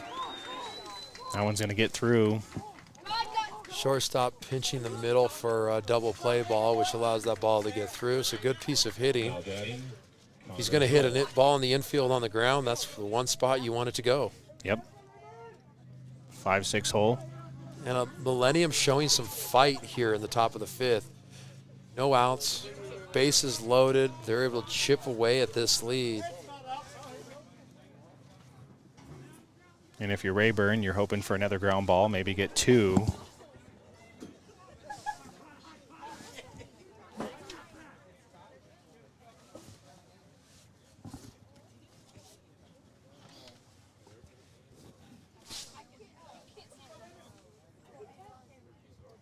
And this is the starting pitcher for the Tigers, 3-hole hitter Connor Hill.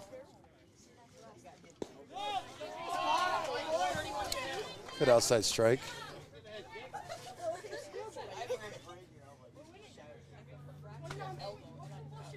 Hill is 0 for 1 with a walk. He grounded out into a double play in the first inning.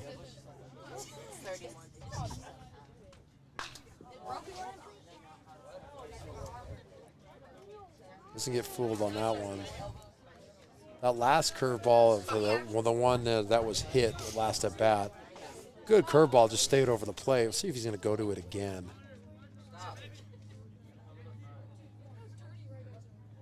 Comment section's a little quiet today, Mike. Yeah. What do you guys think out there? What are you thinking of the game? What did you think of that segment with former Major Leaguer Scott Hairston? Let us know.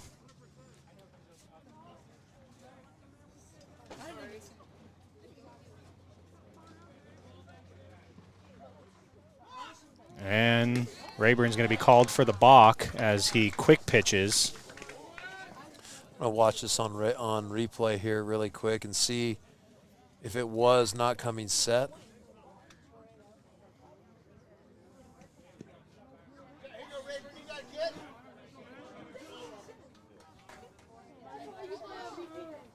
That'll be the second run for the Tigers. I mean, watching it's a questionable one. He did come he down. He works quickly. You know, that's the thing. You can tell he's got a very emphatic motion as he's delivering his pitch. He works quickly. He stopped his hands. Apparently they didn't think too long enough.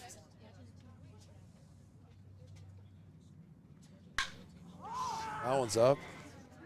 You can see left and center. Yep. That'll score 2.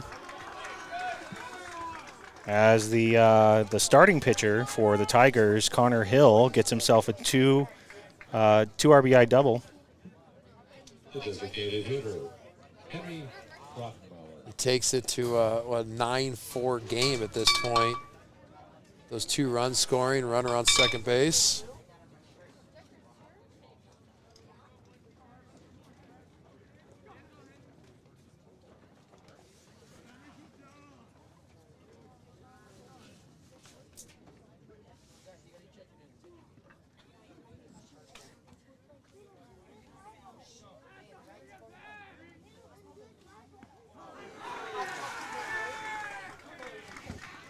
And that one catches Brockmiller.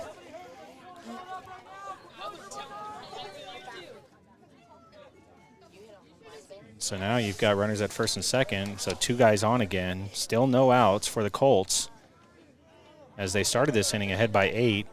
And the Tigers are making a little comeback. They're down by 5. I wouldn't be concerned yet if I was the Colts. However, one more of these runs comes on, or these guys move over where you got 2 guys in scoring position with no outs, I'd start to be concerned. We can't see the bullpen. I don't know if anyone else is going. I mean, with what Coach Denny said to me, he's only into his first reliever. He's got 3 more guys behind him in his mind able to come into this game and contribute.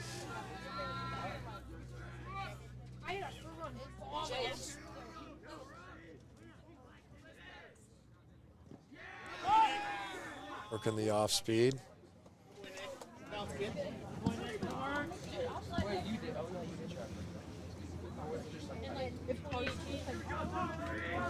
Make sure while you're here watching the game to like and subscribe.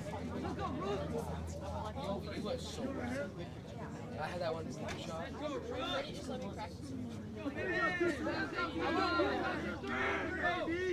Rayburn delivers. Good hard fastball. Blows that one by him. Smith looked like he was trying to tie it up with one swing.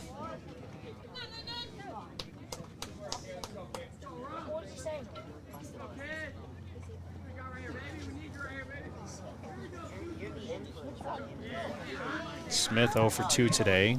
Strikeout. Just low. Not a good spot. Not a bad spot. Just low. Tigers are from a energy standpoint, getting back in this. Everyone's up on the dugout. They're up on the fence, cheering their team on, trying to keep some of this momentum going.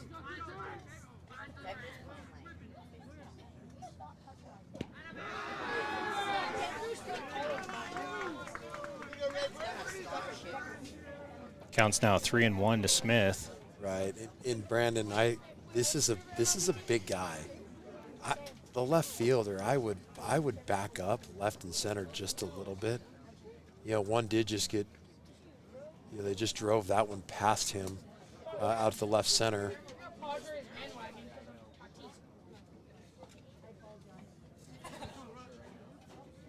A little bit of chill in the air. Yes. 61 degrees. For some reason, it's a theme. We got people from Wyoming, though, so It's a theme for you they wish and they I. probably had 61 right now, I'm guessing. So no outs. It's the 6th hitter to come up. Curveball.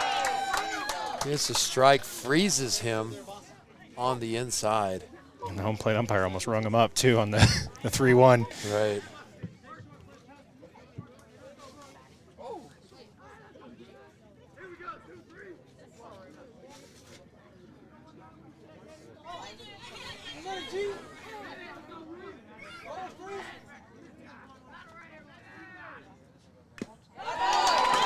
This is a foul tip that. It Big looks like out. he kind of jammed himself, too. Yeah, He kind of, that ball inside, it's hard to hit if you're not on time and can't get it through, and foul tips it for the big first out.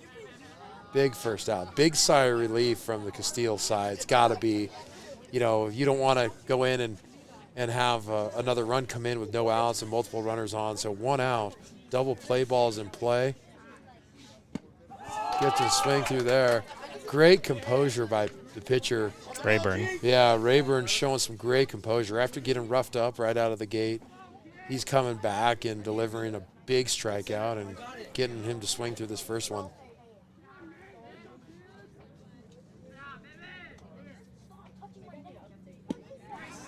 Curveball stays down.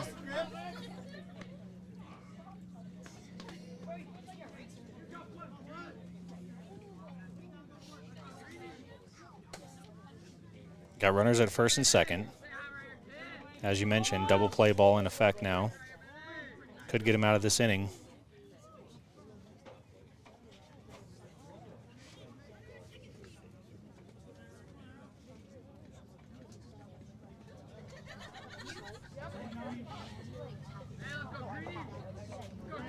One count to Green. Low and away.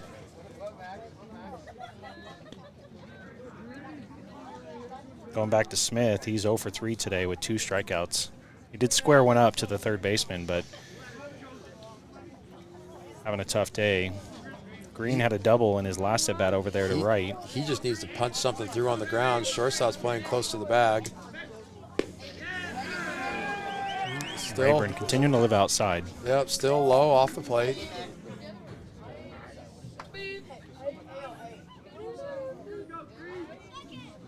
And if I've seen anything with this umpire, you know, he's got a pretty tight zone, so Rayburn's going to have to come in.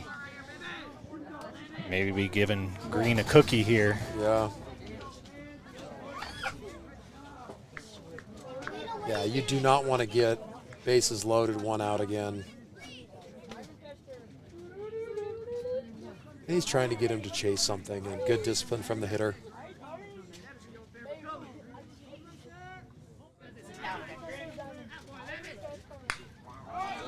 He gives it to him, and he misses it.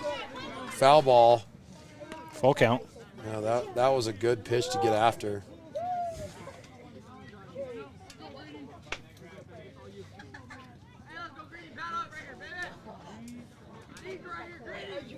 See if Rayburn can get him to chase high or go with the off speed. Goes right down the middle. That ball, I think it's going to stay in here, though. It hits the wind. Yep, it does stay in. It's going to be back at the fence. But he drops it. We're going to have a play over there at third base. Nope.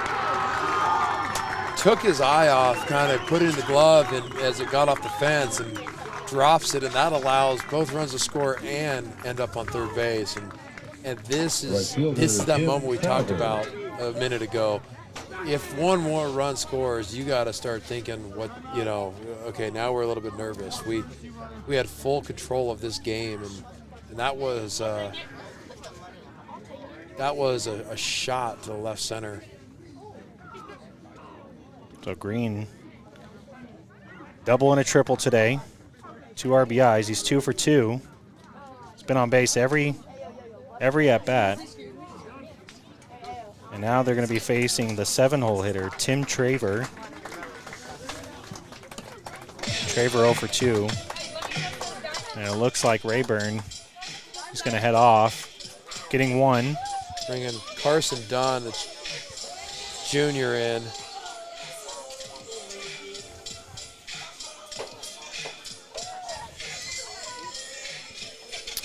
So Mike, Casteel again starting in this inning ahead by 8. Now that lead cut to only 3. That ball was not catchable. You know, talked about backing the outfield up, no doubles, but that ball wasn't catchable. I think it would have been gone, but remember we had when Scott Harrison was right here. Scott moved the wind around a little bit. We talked about the wind blowing in from left.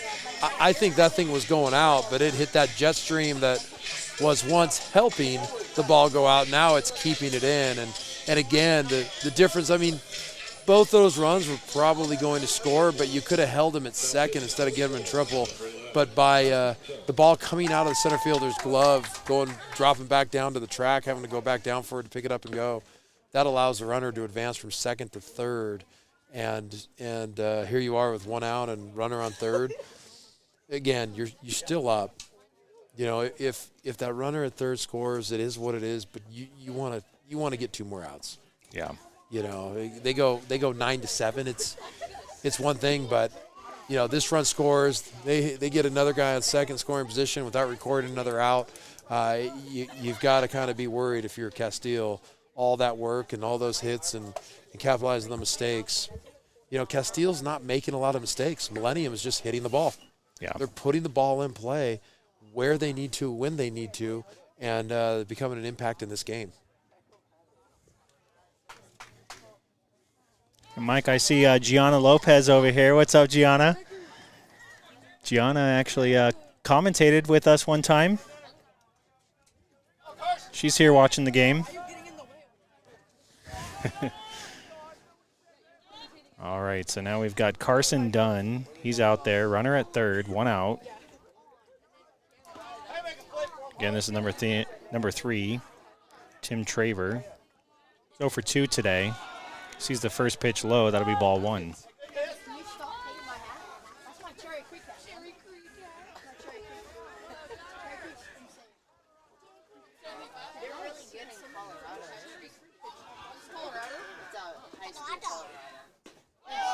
Good pitch there from Dunn. Fastball in, swing and a miss. Counts 1-1. Did have a courtesy runner come in for Green.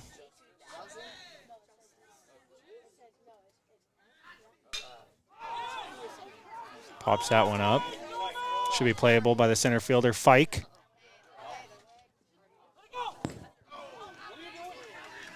And the Tigers get one more on the sac fly from Traver. Score now 9-7. Right, and you know what? 2 outs. You still have a 2-run lead. Definitely different ball game than it was 15 minutes ago. However, you get out of this inning, give your guys a chance to go back up and maybe get 1 or 2 of those back this next inning. Mike, we're just crossing the 2-hour mark of the ball game. I don't know. Is there a time limit? Gets him to chase that. Is there a time limit on these games? To find that out. No. No? The sun. The sun's the time limit. The sun is the time limit because no we lights. don't have lights. Well, there's lights, but they're somewhere way over there that doesn't have anything to do with this. They're on that other field over there that has lines every 5 yards. Why do football fields get lights? Yeah. You know, it's just not. You should play during the day, and I'm sure that's on the punch list for head coach Matt Denny here at Casteel. About 160 grand. That's a good pitch. Probably about 160 grand to get lights put on this field. Huh, okay. I'm sure the 25 viewers that we have right now could chip in and get us right there in just a matter of minutes. Ground ball there. Playable. Should get him over at first. He does. And Dunn comes in and gets the job done. I like how that worked. As we're going to head to the bottom of the 5th. Casteel Colts ahead by 2. Again, this is Sports Room Arizona coming to you live. Make sure while you're here to like and subscribe. If you like what we're doing, if you want to continue to support our cause, find us on Facebook, even on Instagram, Mike. The kids like the Insta. The kids like the Insta. The kids like the That Insta. they do. All right, we're going to take a quick break. We'll be right back.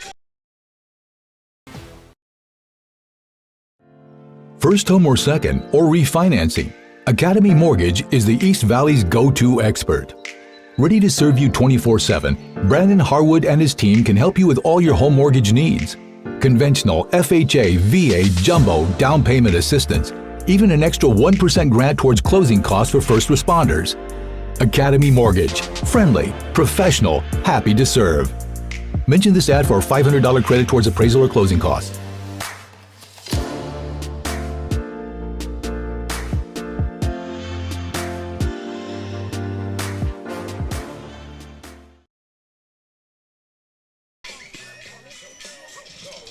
All right, we're back here in the bottom of the 5th. And we have a pitching change for the Tigers. Number 23, Caleb Smith.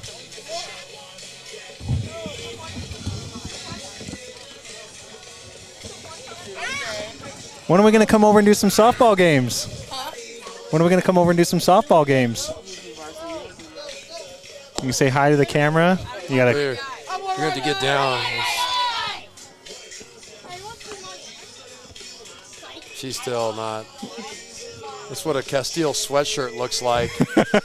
But we don't know who's wearing the sweatshirt. There we go. The life of the women's softball. All right, so again, we have a pitching change. This is number 23, Caleb Smith. We're going to try to get him on the radar. Leading off here for the Colts is number 8. And I think we have another sub coming in. This is Colton Frisbee. Frisbee's a junior. And I think he's going to come in and hit for the freshman Hatch. That wind is coming in harder now.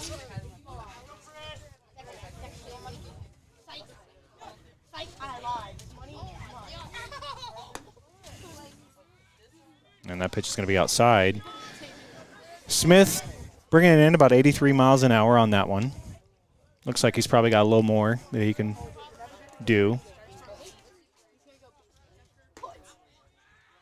That one in there for a strike, 1-1.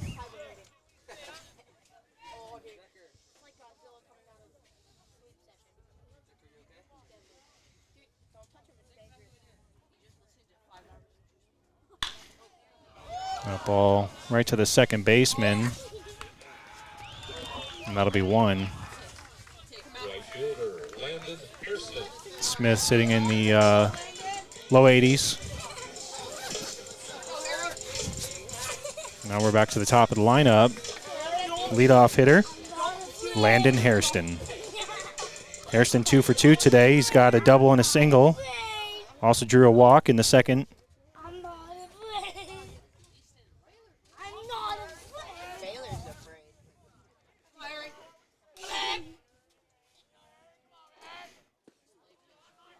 That's a good off speed, 66 miles an hour.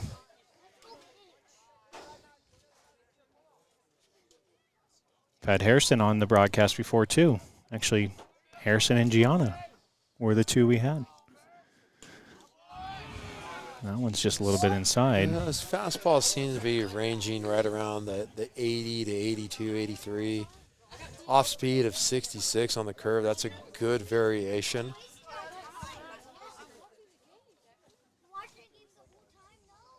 So 2-0 to Hairston. Calls time.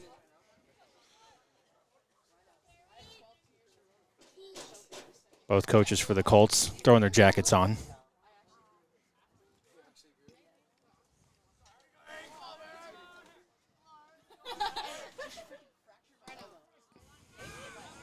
And he comes inside, 81 miles an hour. That one a strike.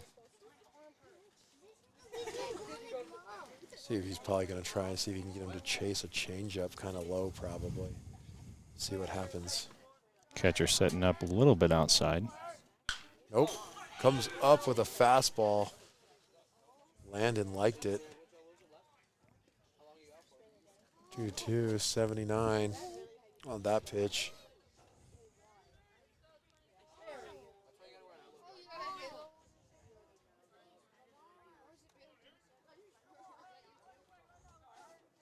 You look at the pitcher.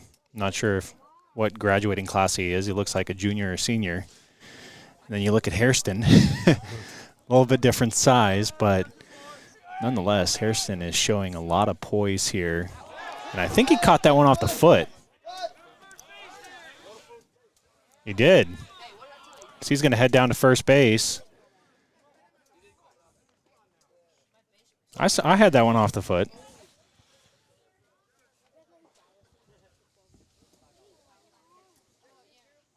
We'll get a discussion here from the home plate and field umpire. And they're going to send him back.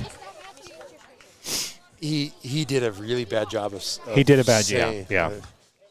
He didn't, you know. You go and, yeah. He pointed to his foot instead of just going. Like, it went off my foot. Matt Denny's going to go talk about it, and they're going to say he did a bad job selling it. And now he's going to talk to them. And he's going to pull both umpires in, too. Right. Again, 19 years experience here. Denny's probably seen situations like this where when it's overturned by the guy who's furthest away, right, you got to question that as a head coach and wonder how could he see something better than the guy who's 2 feet away. Right. And again, kind of pointed down. If all it takes is a little hop like, ow, and the umpire says, yep, must have hit you. Well, if it did hit him, I guess Harrison's tough as needles. Right. Tough as nails. Tough as nails, tough as needles. I don't know. His brother took one, that guy throwing 84 over the weekend in the arm. And hey, and guess what? one pitch, it was the same result. A lot of talk for the same thing. Solid game for Hairston. Another walk. He's 2 for 2. Been on base in all 4 at-bats. And now you've got the 2-hole hitter, Carson Wolofsky. 1 for 3, but that one hit that he has was a 2 RBI home run. Yeah. Last at-bat went really well for him. High 70s fastball stays up.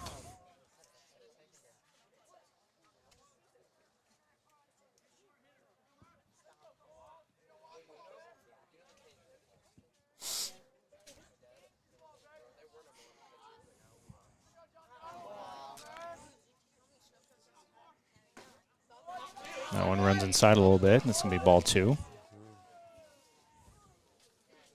Struggling to find the zone a little bit.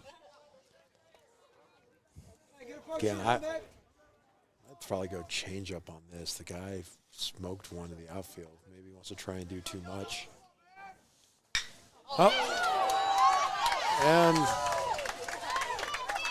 he's having a day. He's having a day. He's having a day. Let's put the ball in play, all 4 at bats. So, runners at first and second. Wolofsky, 2 for 4, and you've got your 3-hole hitter, number 23, Nico Pisano. He needs to get going here. He's 0 for 2 with 2 strikeouts.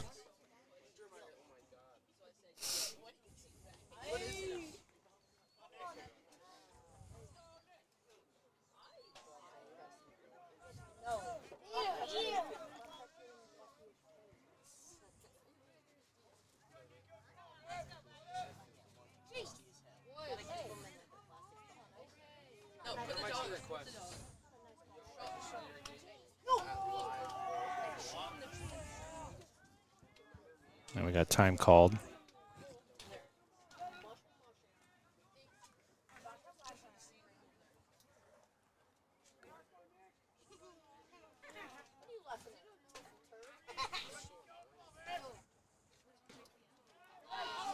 And that one got him.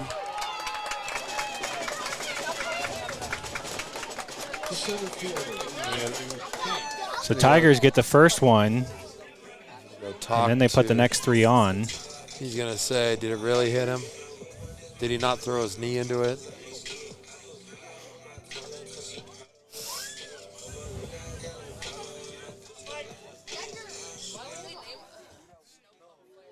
So hit by pitch from Pisano. Probably have a courtesy over there. Looks like we do. It's number 16, Roan Steins.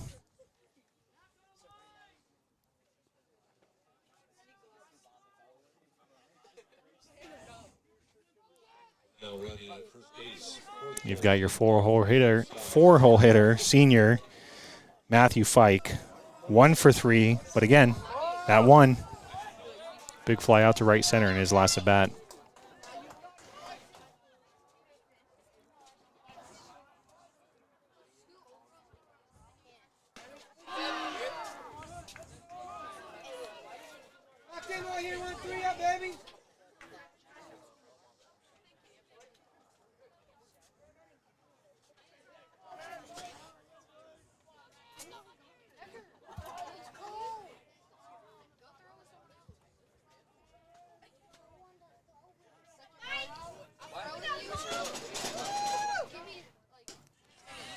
That one right down the middle. That's going to be strike 1, 1-1.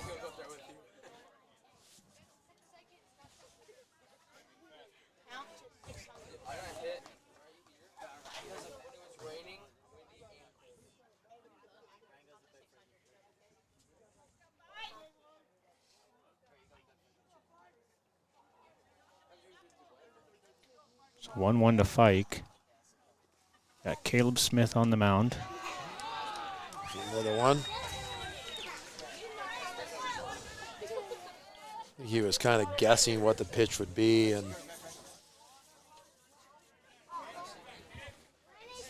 wasn't expecting that.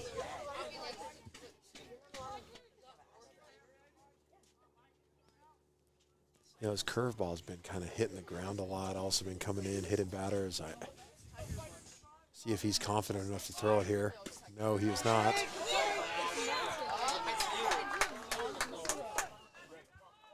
Two count now to Fike. I'm wondering, Brandon, you know, kind of staying away from the curve after hitting the last hitter with the curveball,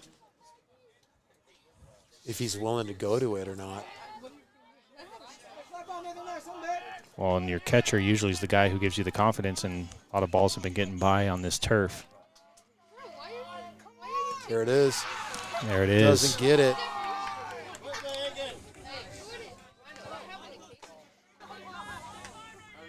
That's tough, Mike. That looked like a good pitch. I mean, the catcher's setting up outside a little bit. He makes an adjustment. Yeah. However, it looked like it was pretty much right down the middle, maybe a little inside. Yeah, it stayed in. Looking at the replay on that, Brandon, it stayed in, and Bud gets him to throw his hands at that one. I haven't seen a curveball for a strike, so if you're a hitter, you got to be looking fastball. If it spins, let it go. The Brandon, on that one, the curveball that we were talking about, that it's not breaking left or right, it's up and down.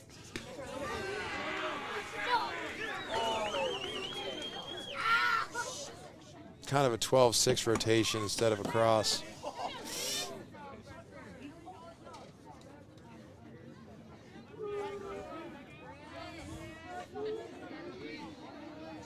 So Fike goes down swinging. 2 strikeouts today. 1 for 4. Now you've got Jaden Granis.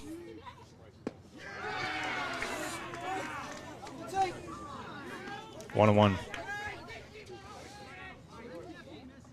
All right, Mike, I'm going to put my umpire experience in here if I could for a second. So what I'm seeing from the umpire is as the pitch is coming across, he's already before it's crossing the plate, making a decision, turning his head as it's crossing the plate, and then not really sure where the pitch is at that point. Again, I'm not directly behind home plate, but where the catcher's setting up, where he's receiving that ball, it looks like that might be what is happening. He's making a decision early. It's also not breaking a ton. I mean, it's moving, but it's starting out. It's starting in and it's staying in. If you watch the replay, Brandon, it's not breaking hard over into the plate. It's staying in the river, and you know, if you're off to the side, you can't see that.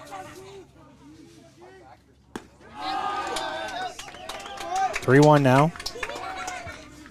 Again, our camera that's sitting up high on some of those that you see, Brandon, it's, you know, it's not breaking, and so it's, while, you know, anyone from the sides can say, oh my gosh, that looks good, so it's the height and everything, it's not.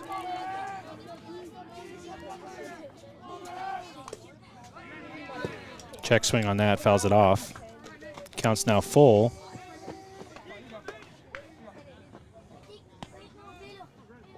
So Casteel loading the bases with 1 out. And he might only be given all 17 inches of the plate plus maybe an inch on each side, and that's it. He's not giving him a full baseball off. Which is the way the game's supposed to be called. Yeah.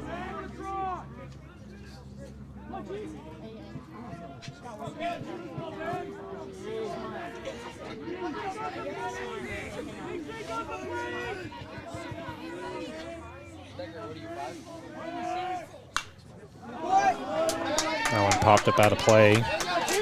Count stays full, 3-2.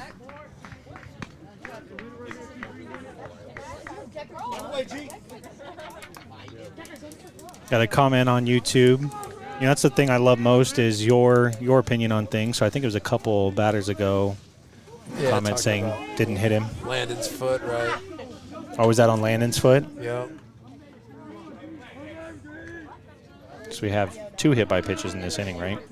Correct. Or actually Hairston was called back, so only 1.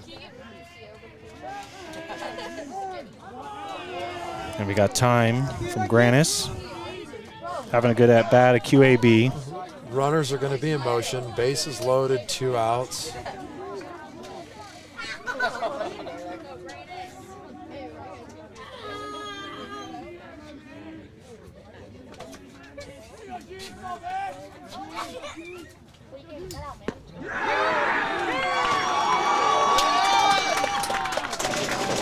He's going to walk in and run. Now batting for the Colts, number 20, Drew Price.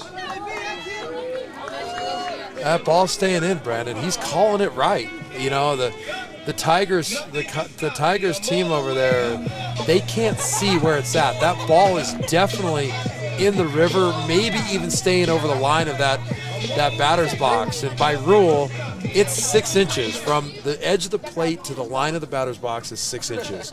So if it's anywhere near that line, it's at least 5-6 inches off the plate. Again, go back and watch the replay. That ball is not breaking left and right hard. It's starting high and breaking down. Not much horizontal movement, which is why they're balls. Yep.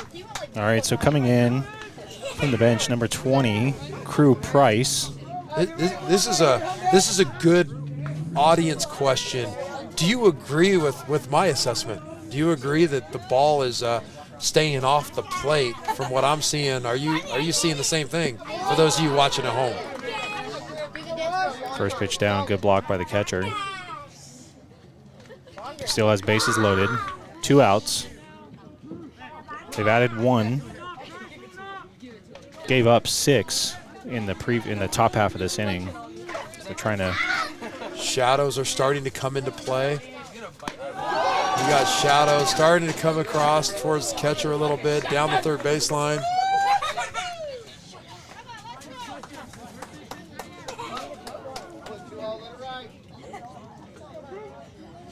Two-0 to Price.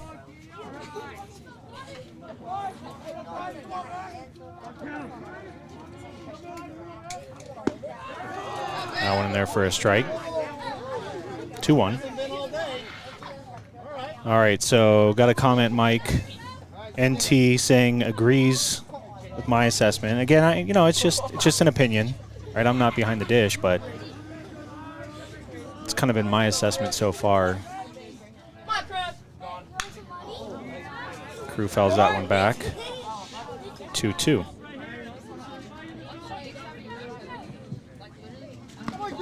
And one thing I'll tell you from umpire school, they also do teach, at least at this level, give it 2 balls out, 1 ball in is usually the guidance that you get from a lot of the guys. I mean, as you move up higher and higher, they get tighter, right? But at these lower levels, high school and even some smaller collegiate, they kind of give it a little bit in and out.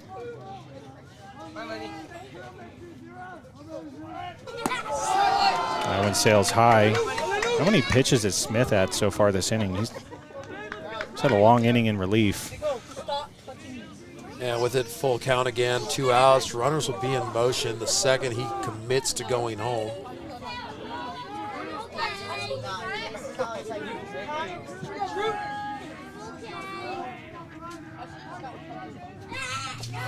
There's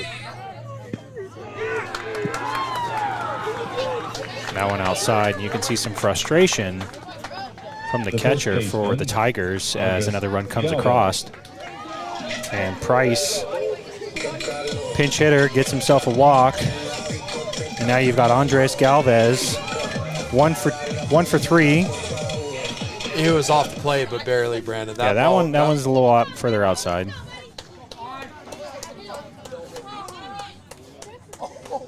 And we're gonna. Yeah, I think we've got an ejection, Mike.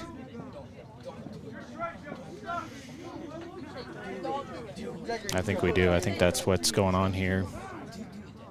That's one of the rules of baseball. You don't argue balls and strikes.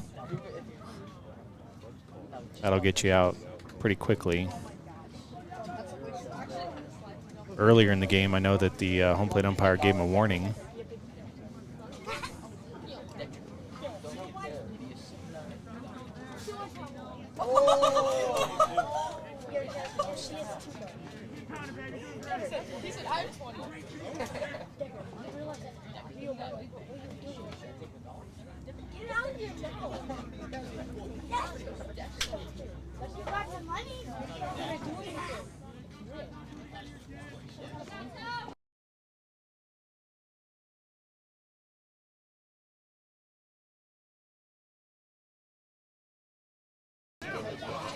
Keep the train moving.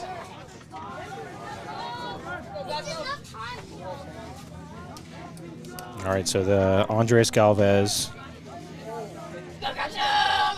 1 for 3 today. He's got bases loaded, 2 outs.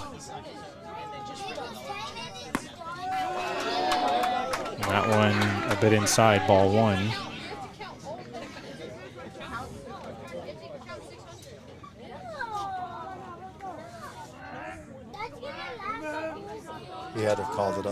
I don't know where that one missed. Yeah. Tigers fans on that first ball, I'm with you there.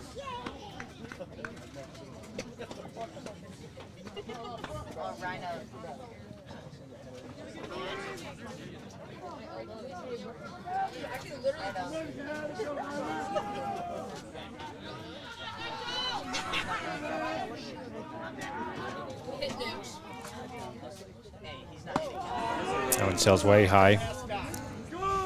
Good vertical from the catcher. Right.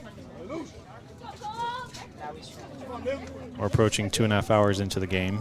As you said, the time limit is the sun. Time limit's the sun. Shade coming in. Shadows.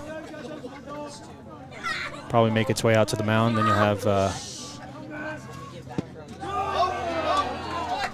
the ball changing colors as it's coming in. And yeah, now the shadows starting to creep over in front of the hitter. You also have a blinding sun going out to second, short, center field, a little bit into right and first. I mean, you got a lot of things going on in this game at this point where the sun's setting.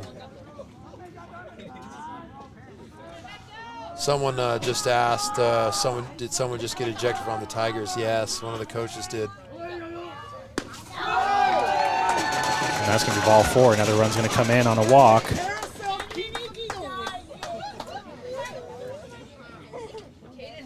Second walk for Galvez. Designated hitter, Joe Tim. And now you've got the DH, number 18, Joe Tim. Struck out looking in his last at-bat, but he's 2 for 3 today.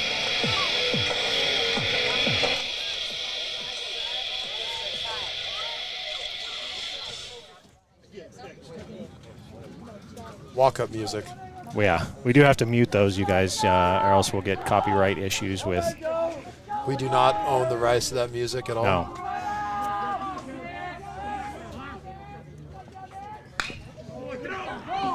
Foul ball just stays over on the foul of the first base. It's getting chilly, Mike. I'm finding my jacket. Oh, here it is. Why didn't you tell me I was getting cold, Mike? So.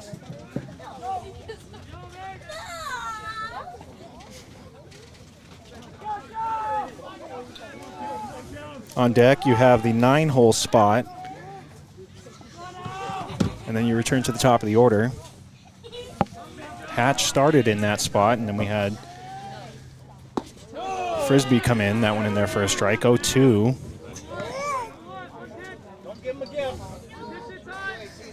Oh, my jacket's inside out. That's what it is. It's doing the job, though.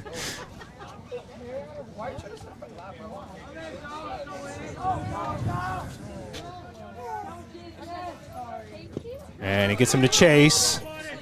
We got 2 outs. Why? Three. Yeah, well, again, 2 outs. You got to drop third strike. I don't know why he's not going. He's probably going to hear it a little bit in the dugout from Coach Denny. Again, this is Sports Stream Arizona. I'll be right back. You hang tight here.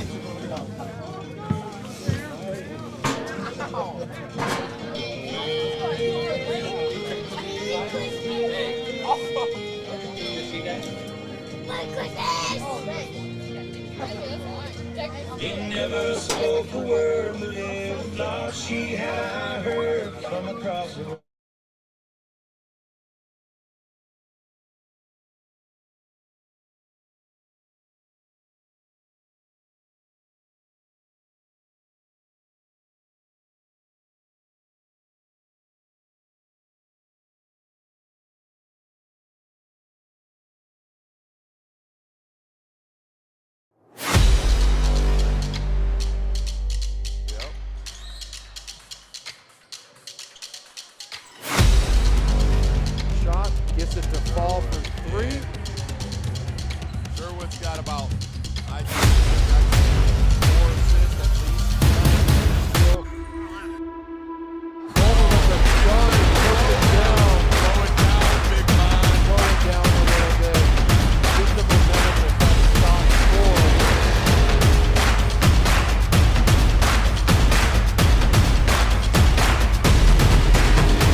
Welcome back. Here we are in the top of the 6 on Sports Stream Arizona. Casteel Colts leading 12-7 over the Millennium Tigers out of Goodyear.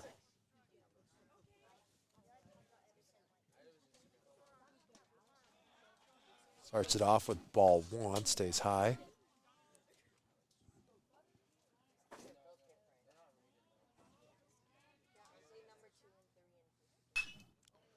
Ball's fouled back. Evens the count out 1-1.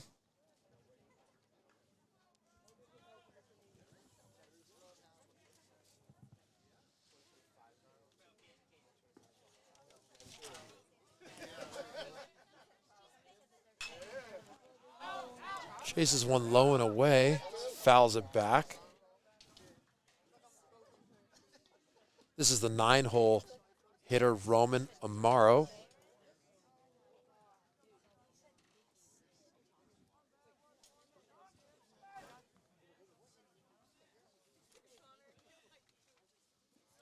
Gives him a swing through a curveball in the dirt. Makes work of that. Gets first out of the inning. Gets a strikeout. Back on the mound is Carson Dunn this inning for the Casteel Colts and gets the first out on 4 pitches with the strikeout. And we're back to the top of the order. Caleb Duncan, number 13 from the Tigers. Drops a bunt, crashing the third baseman, bare hands it, cannot make it. Good speed by Duncan. Caleb Duncan gets on with an infield single on a bunt down the third to the third baseman. And Duncan was so fast. I mean, even when he picked up that ball, he was pretty much all the way to first base. So there was no chance of getting him.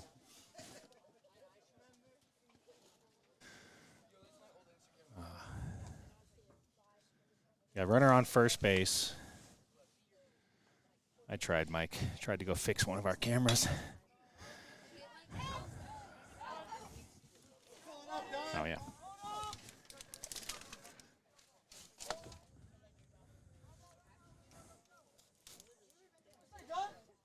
Did you turn the heater on? No, I apologize. We probably should have done that.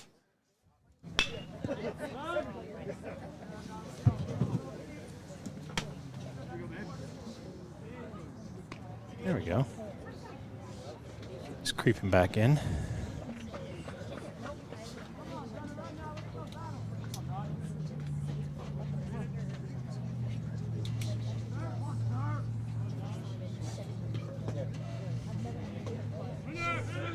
Runner's going.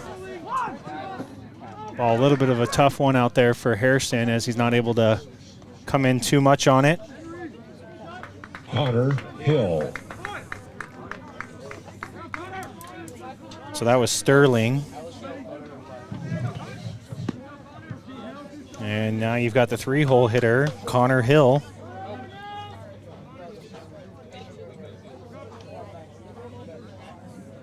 The Tigers are not showing any lack of fight.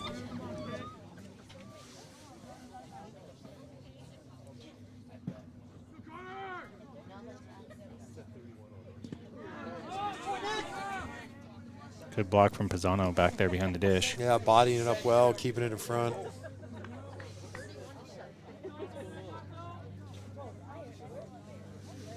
Runners at first and second. Oh.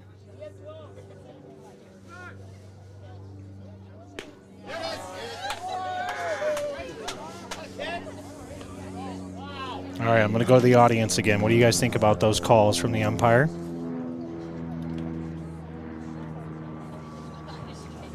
A little bit too much inside. I mean, you got a good angle right there behind the dish. I know you can't really see exactly where it's received, but love to know what you think.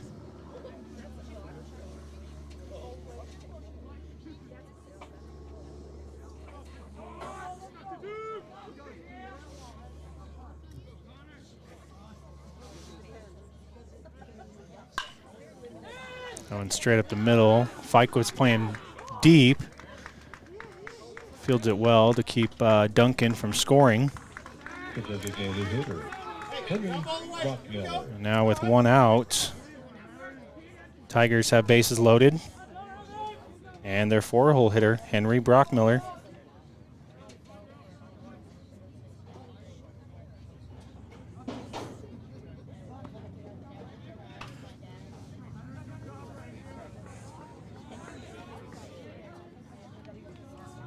Man, those insurance runs, getting those extra 3 runs for it's big right now. Colts are huge. So instead of with one pitch, Tigers taking the lead. They're now chasing 5.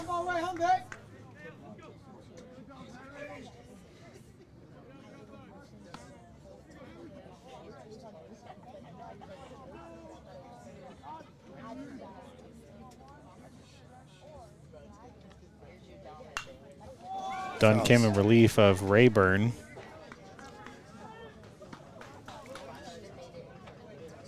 Came in with 1 out. Limited the damage and back out there again. This is, I don't know, with the sun, I mean, this could be the last inning. Again, no lights here.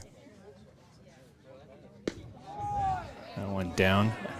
All right, Mike, I'm going to go to my umpire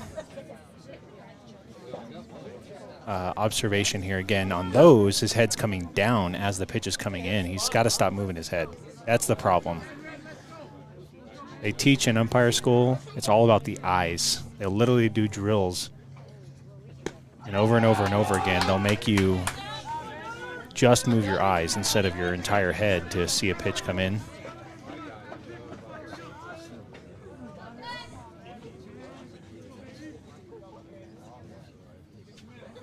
So 2-2 count now to Brockmiller.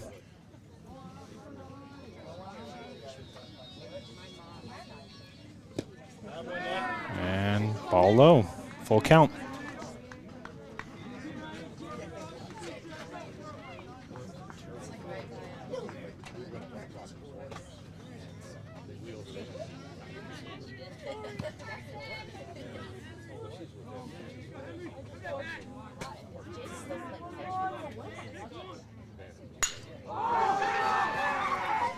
Fike's turning. He's going to the fence. It's 1 hop off the fence. Able to barehand it. 2 are going to score. We're going to try it home. So Fike gets the ball in quickly. Remember we talked about those extra insurance runs? That's a tie ball game right there if you don't get those runs. Yeah, if you don't come back, I mean, you still have, you're still in a good spot. Again, the 2-run cushion is where you start to get nervous. You don't want that runner a second to score here. You can give up 1 more run. Again, I don't. Maybe making a pitching change. Seems like they're going. You might have either Ryan or Mason Russell coming in. Looks like you're going to get Russell, freshman. So with a 3-run lead, Carson Dunn's going to exit. And you've got the freshman, number 25, Mason Russell. And Mike, we're going to take a quick break. Again, this is SportsStream Arizona.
Now pitching for the Colts, Mason Russell, number 25.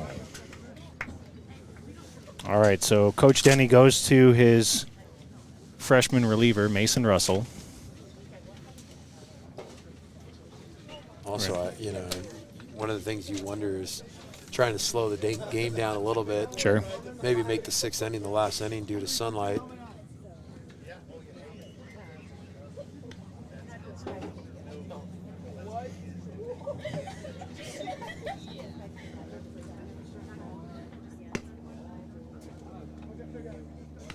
The wind has died down.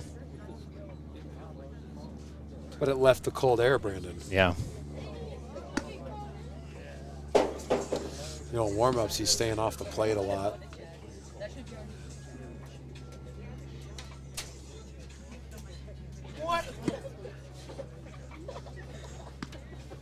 I don't know what the ruling is. If we run out of sun, but the home team is up, do they reverse to the previous inning? Do you know? You know what? I know they should get lights. What do you guys think at home? Should they get lights? No, they should not get lights.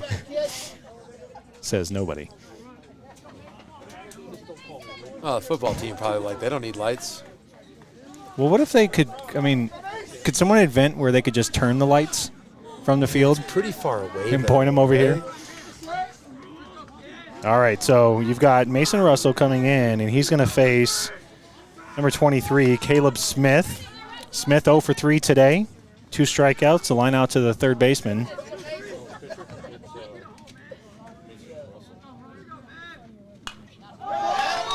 It's an 80-mile-an-hour throwing freshman.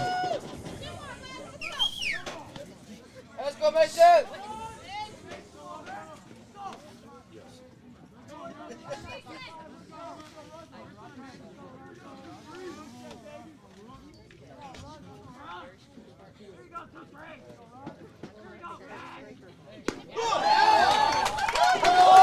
82 on that one, Brandon. From the left side, too. That's tough. That thing cuts a little bit.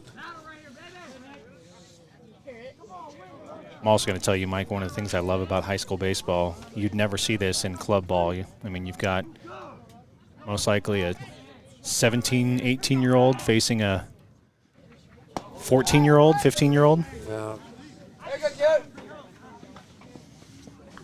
I'm going to say that Mason Russell is probably a 15U since I don't know him.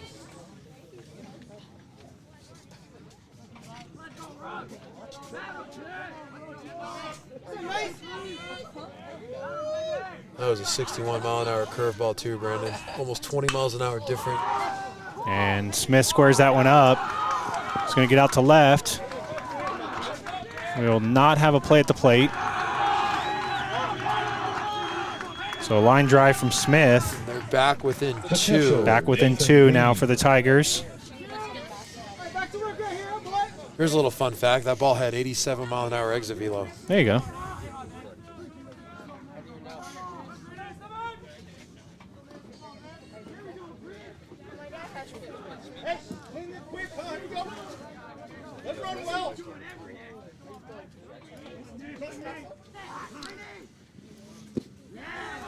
That pitch is down.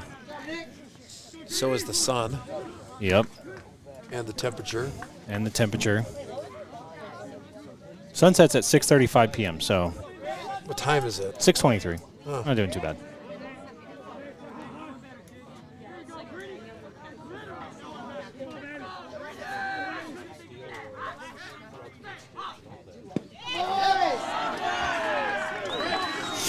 That one down and in.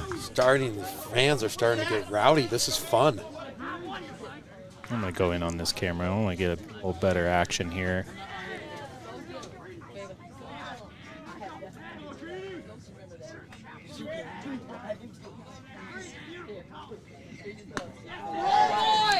Mike, I'm not sure. I'm not sure why these pitches are missing. That one must have been up in the umpire's opinion. I'm watching the replay on it now.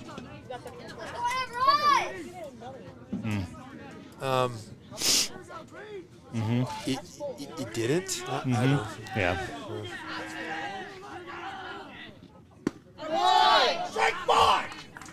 I've got my my side umpire eyes over here. I know where the pitch is at from the side of the field. What do you guys think at home? How do you think the strike zone's been for both sides today? Let us know in the comment section. That's going to bring in another run.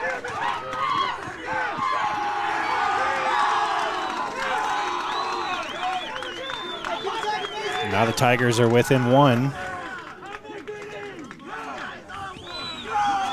right fielder, Tim Travers. So some 2 timely hits there from the Tigers with runners on. And now you've got number 3, Tim Traver.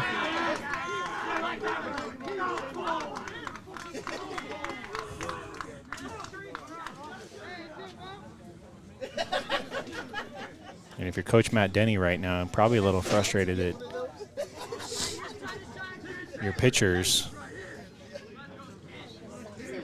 are continuing to allow guys to get on. And look, we'll get a timeout actually.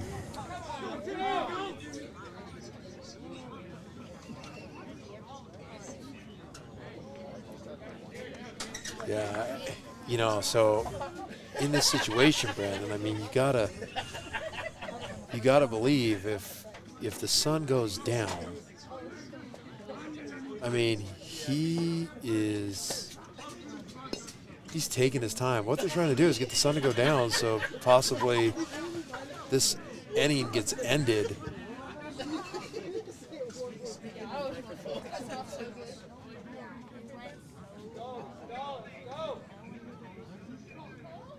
And they're going to make a pitching change.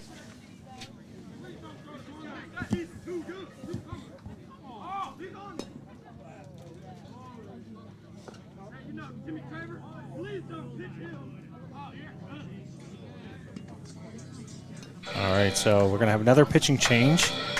This is the senior, Ryan Bielik. Senior.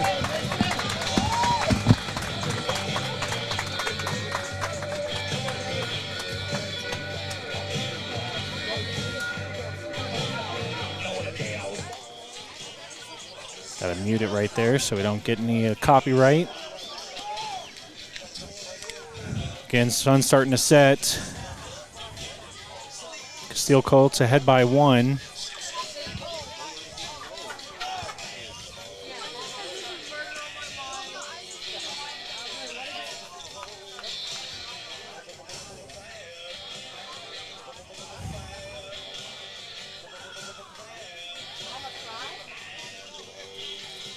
And we'll be right back.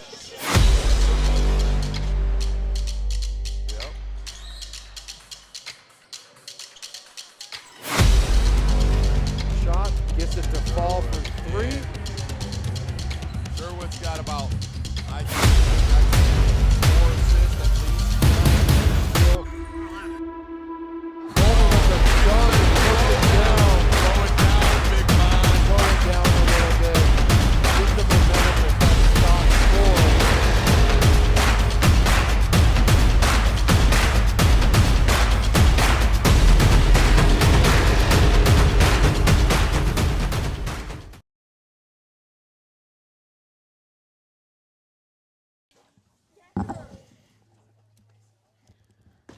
All right, so this is Ryan Bielik.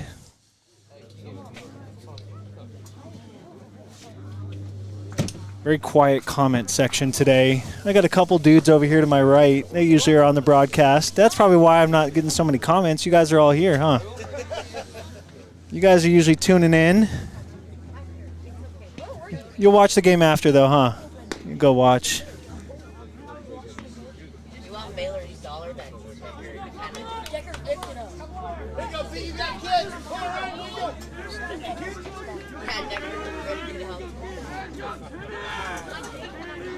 All right, so I got to believe the sun's going to play a factor at some point here. You're wondering if Casteel can get this finished, the game's going to be over. There's no way there can be another inning.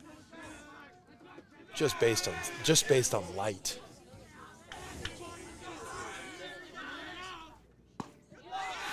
And first pitch is going to be inside, ball 1.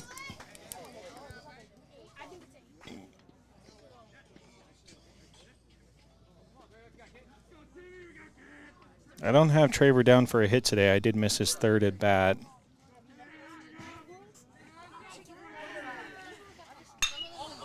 Barrels that one up. And that one's going to be caught out and left. Fantastic play out there by the left fielder. Over his shoulder as he pulls that one in. And, Mike, that saves one run, maybe another. 84 on the exit velo on that hit, too. That thing left here at 87. It's going off the wall. Is that all it takes? 3 more miles an hour? It would have put it just a little bit more out of his reach for him being able to get it. What'd you guys think of that hit? What'd you think of that play? And fields it. And that's going to probably be the game.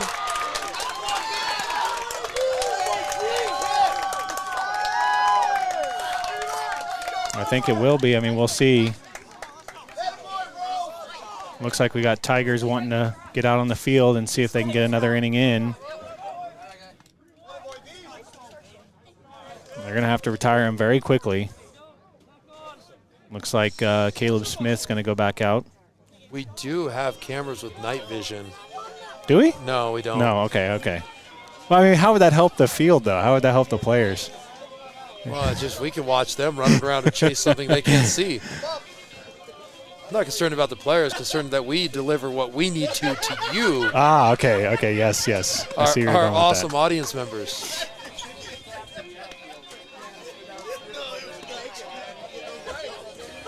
So one of the things I think you're going to see here is they are not going to get up to bat as fast as they can. They're going to take their time and see if they can just prolong this inning until is it nightfall? Is that what we're talking about? I mean, there's no way this game can go another inning with the light conditions.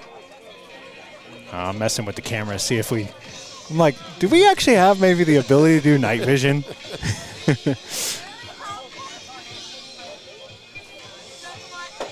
making sure we got a good amount of light.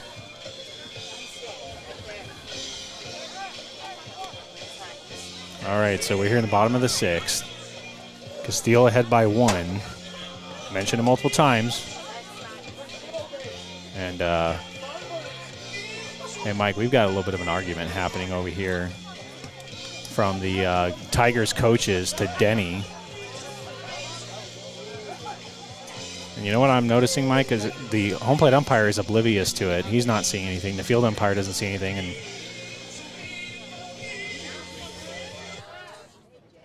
leading off the bottom of the 6th inning for the Colts, number 8, Frisbee. Oh, that's Mike, the umpire's got to be in control here. You see an argument happening between coaches on the field. That is your responsibility. What do you guys think at home? Umpire step in there, or does he let the action continue? That's going to be a swing and a miss. And this is number 8. You got to be taken till you get a strike just to make every second of this daylight be taken away. I mean, I'm pretty impressed with the Tigers and their hitting and coming back. I do not want to see them in the 7th inning if I'm the Colts. Scoreboard went out, or something went wrong with it out there. We got the score here, 12-11, Casteel.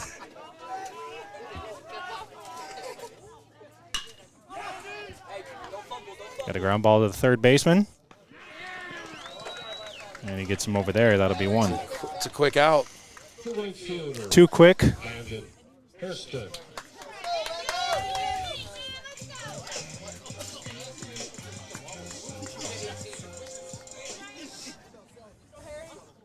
Now you've got the leadoff hitter. Number 24, Landon Hairston. The one thing about our cameras is actually making it look brighter than it is, everyone at home. Yeah. It's, you know, the technology and the cameras today kind of make things a little bit brighter. At home, you're like, I don't understand the problem. It's not that bright. it's actually pretty hard to see now. Harrison watches the first 2 pitches. Going to be in there for a strike, 0-2.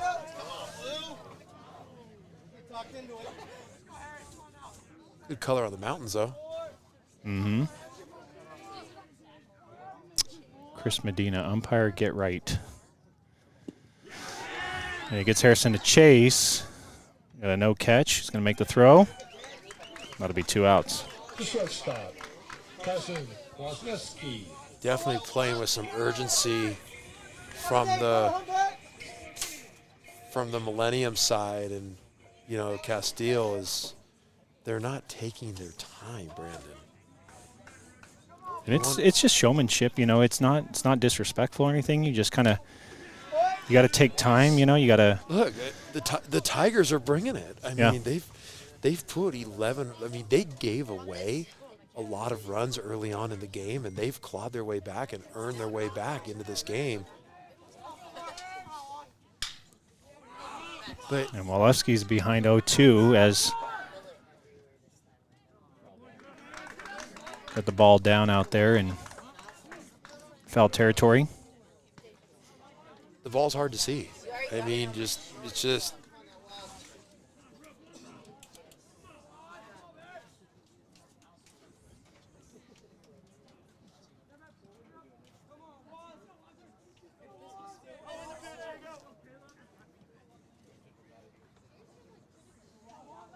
All right, so 0-2 to Walewski. And that one in there for a strike. And so the Tigers do the job. And they just called the game.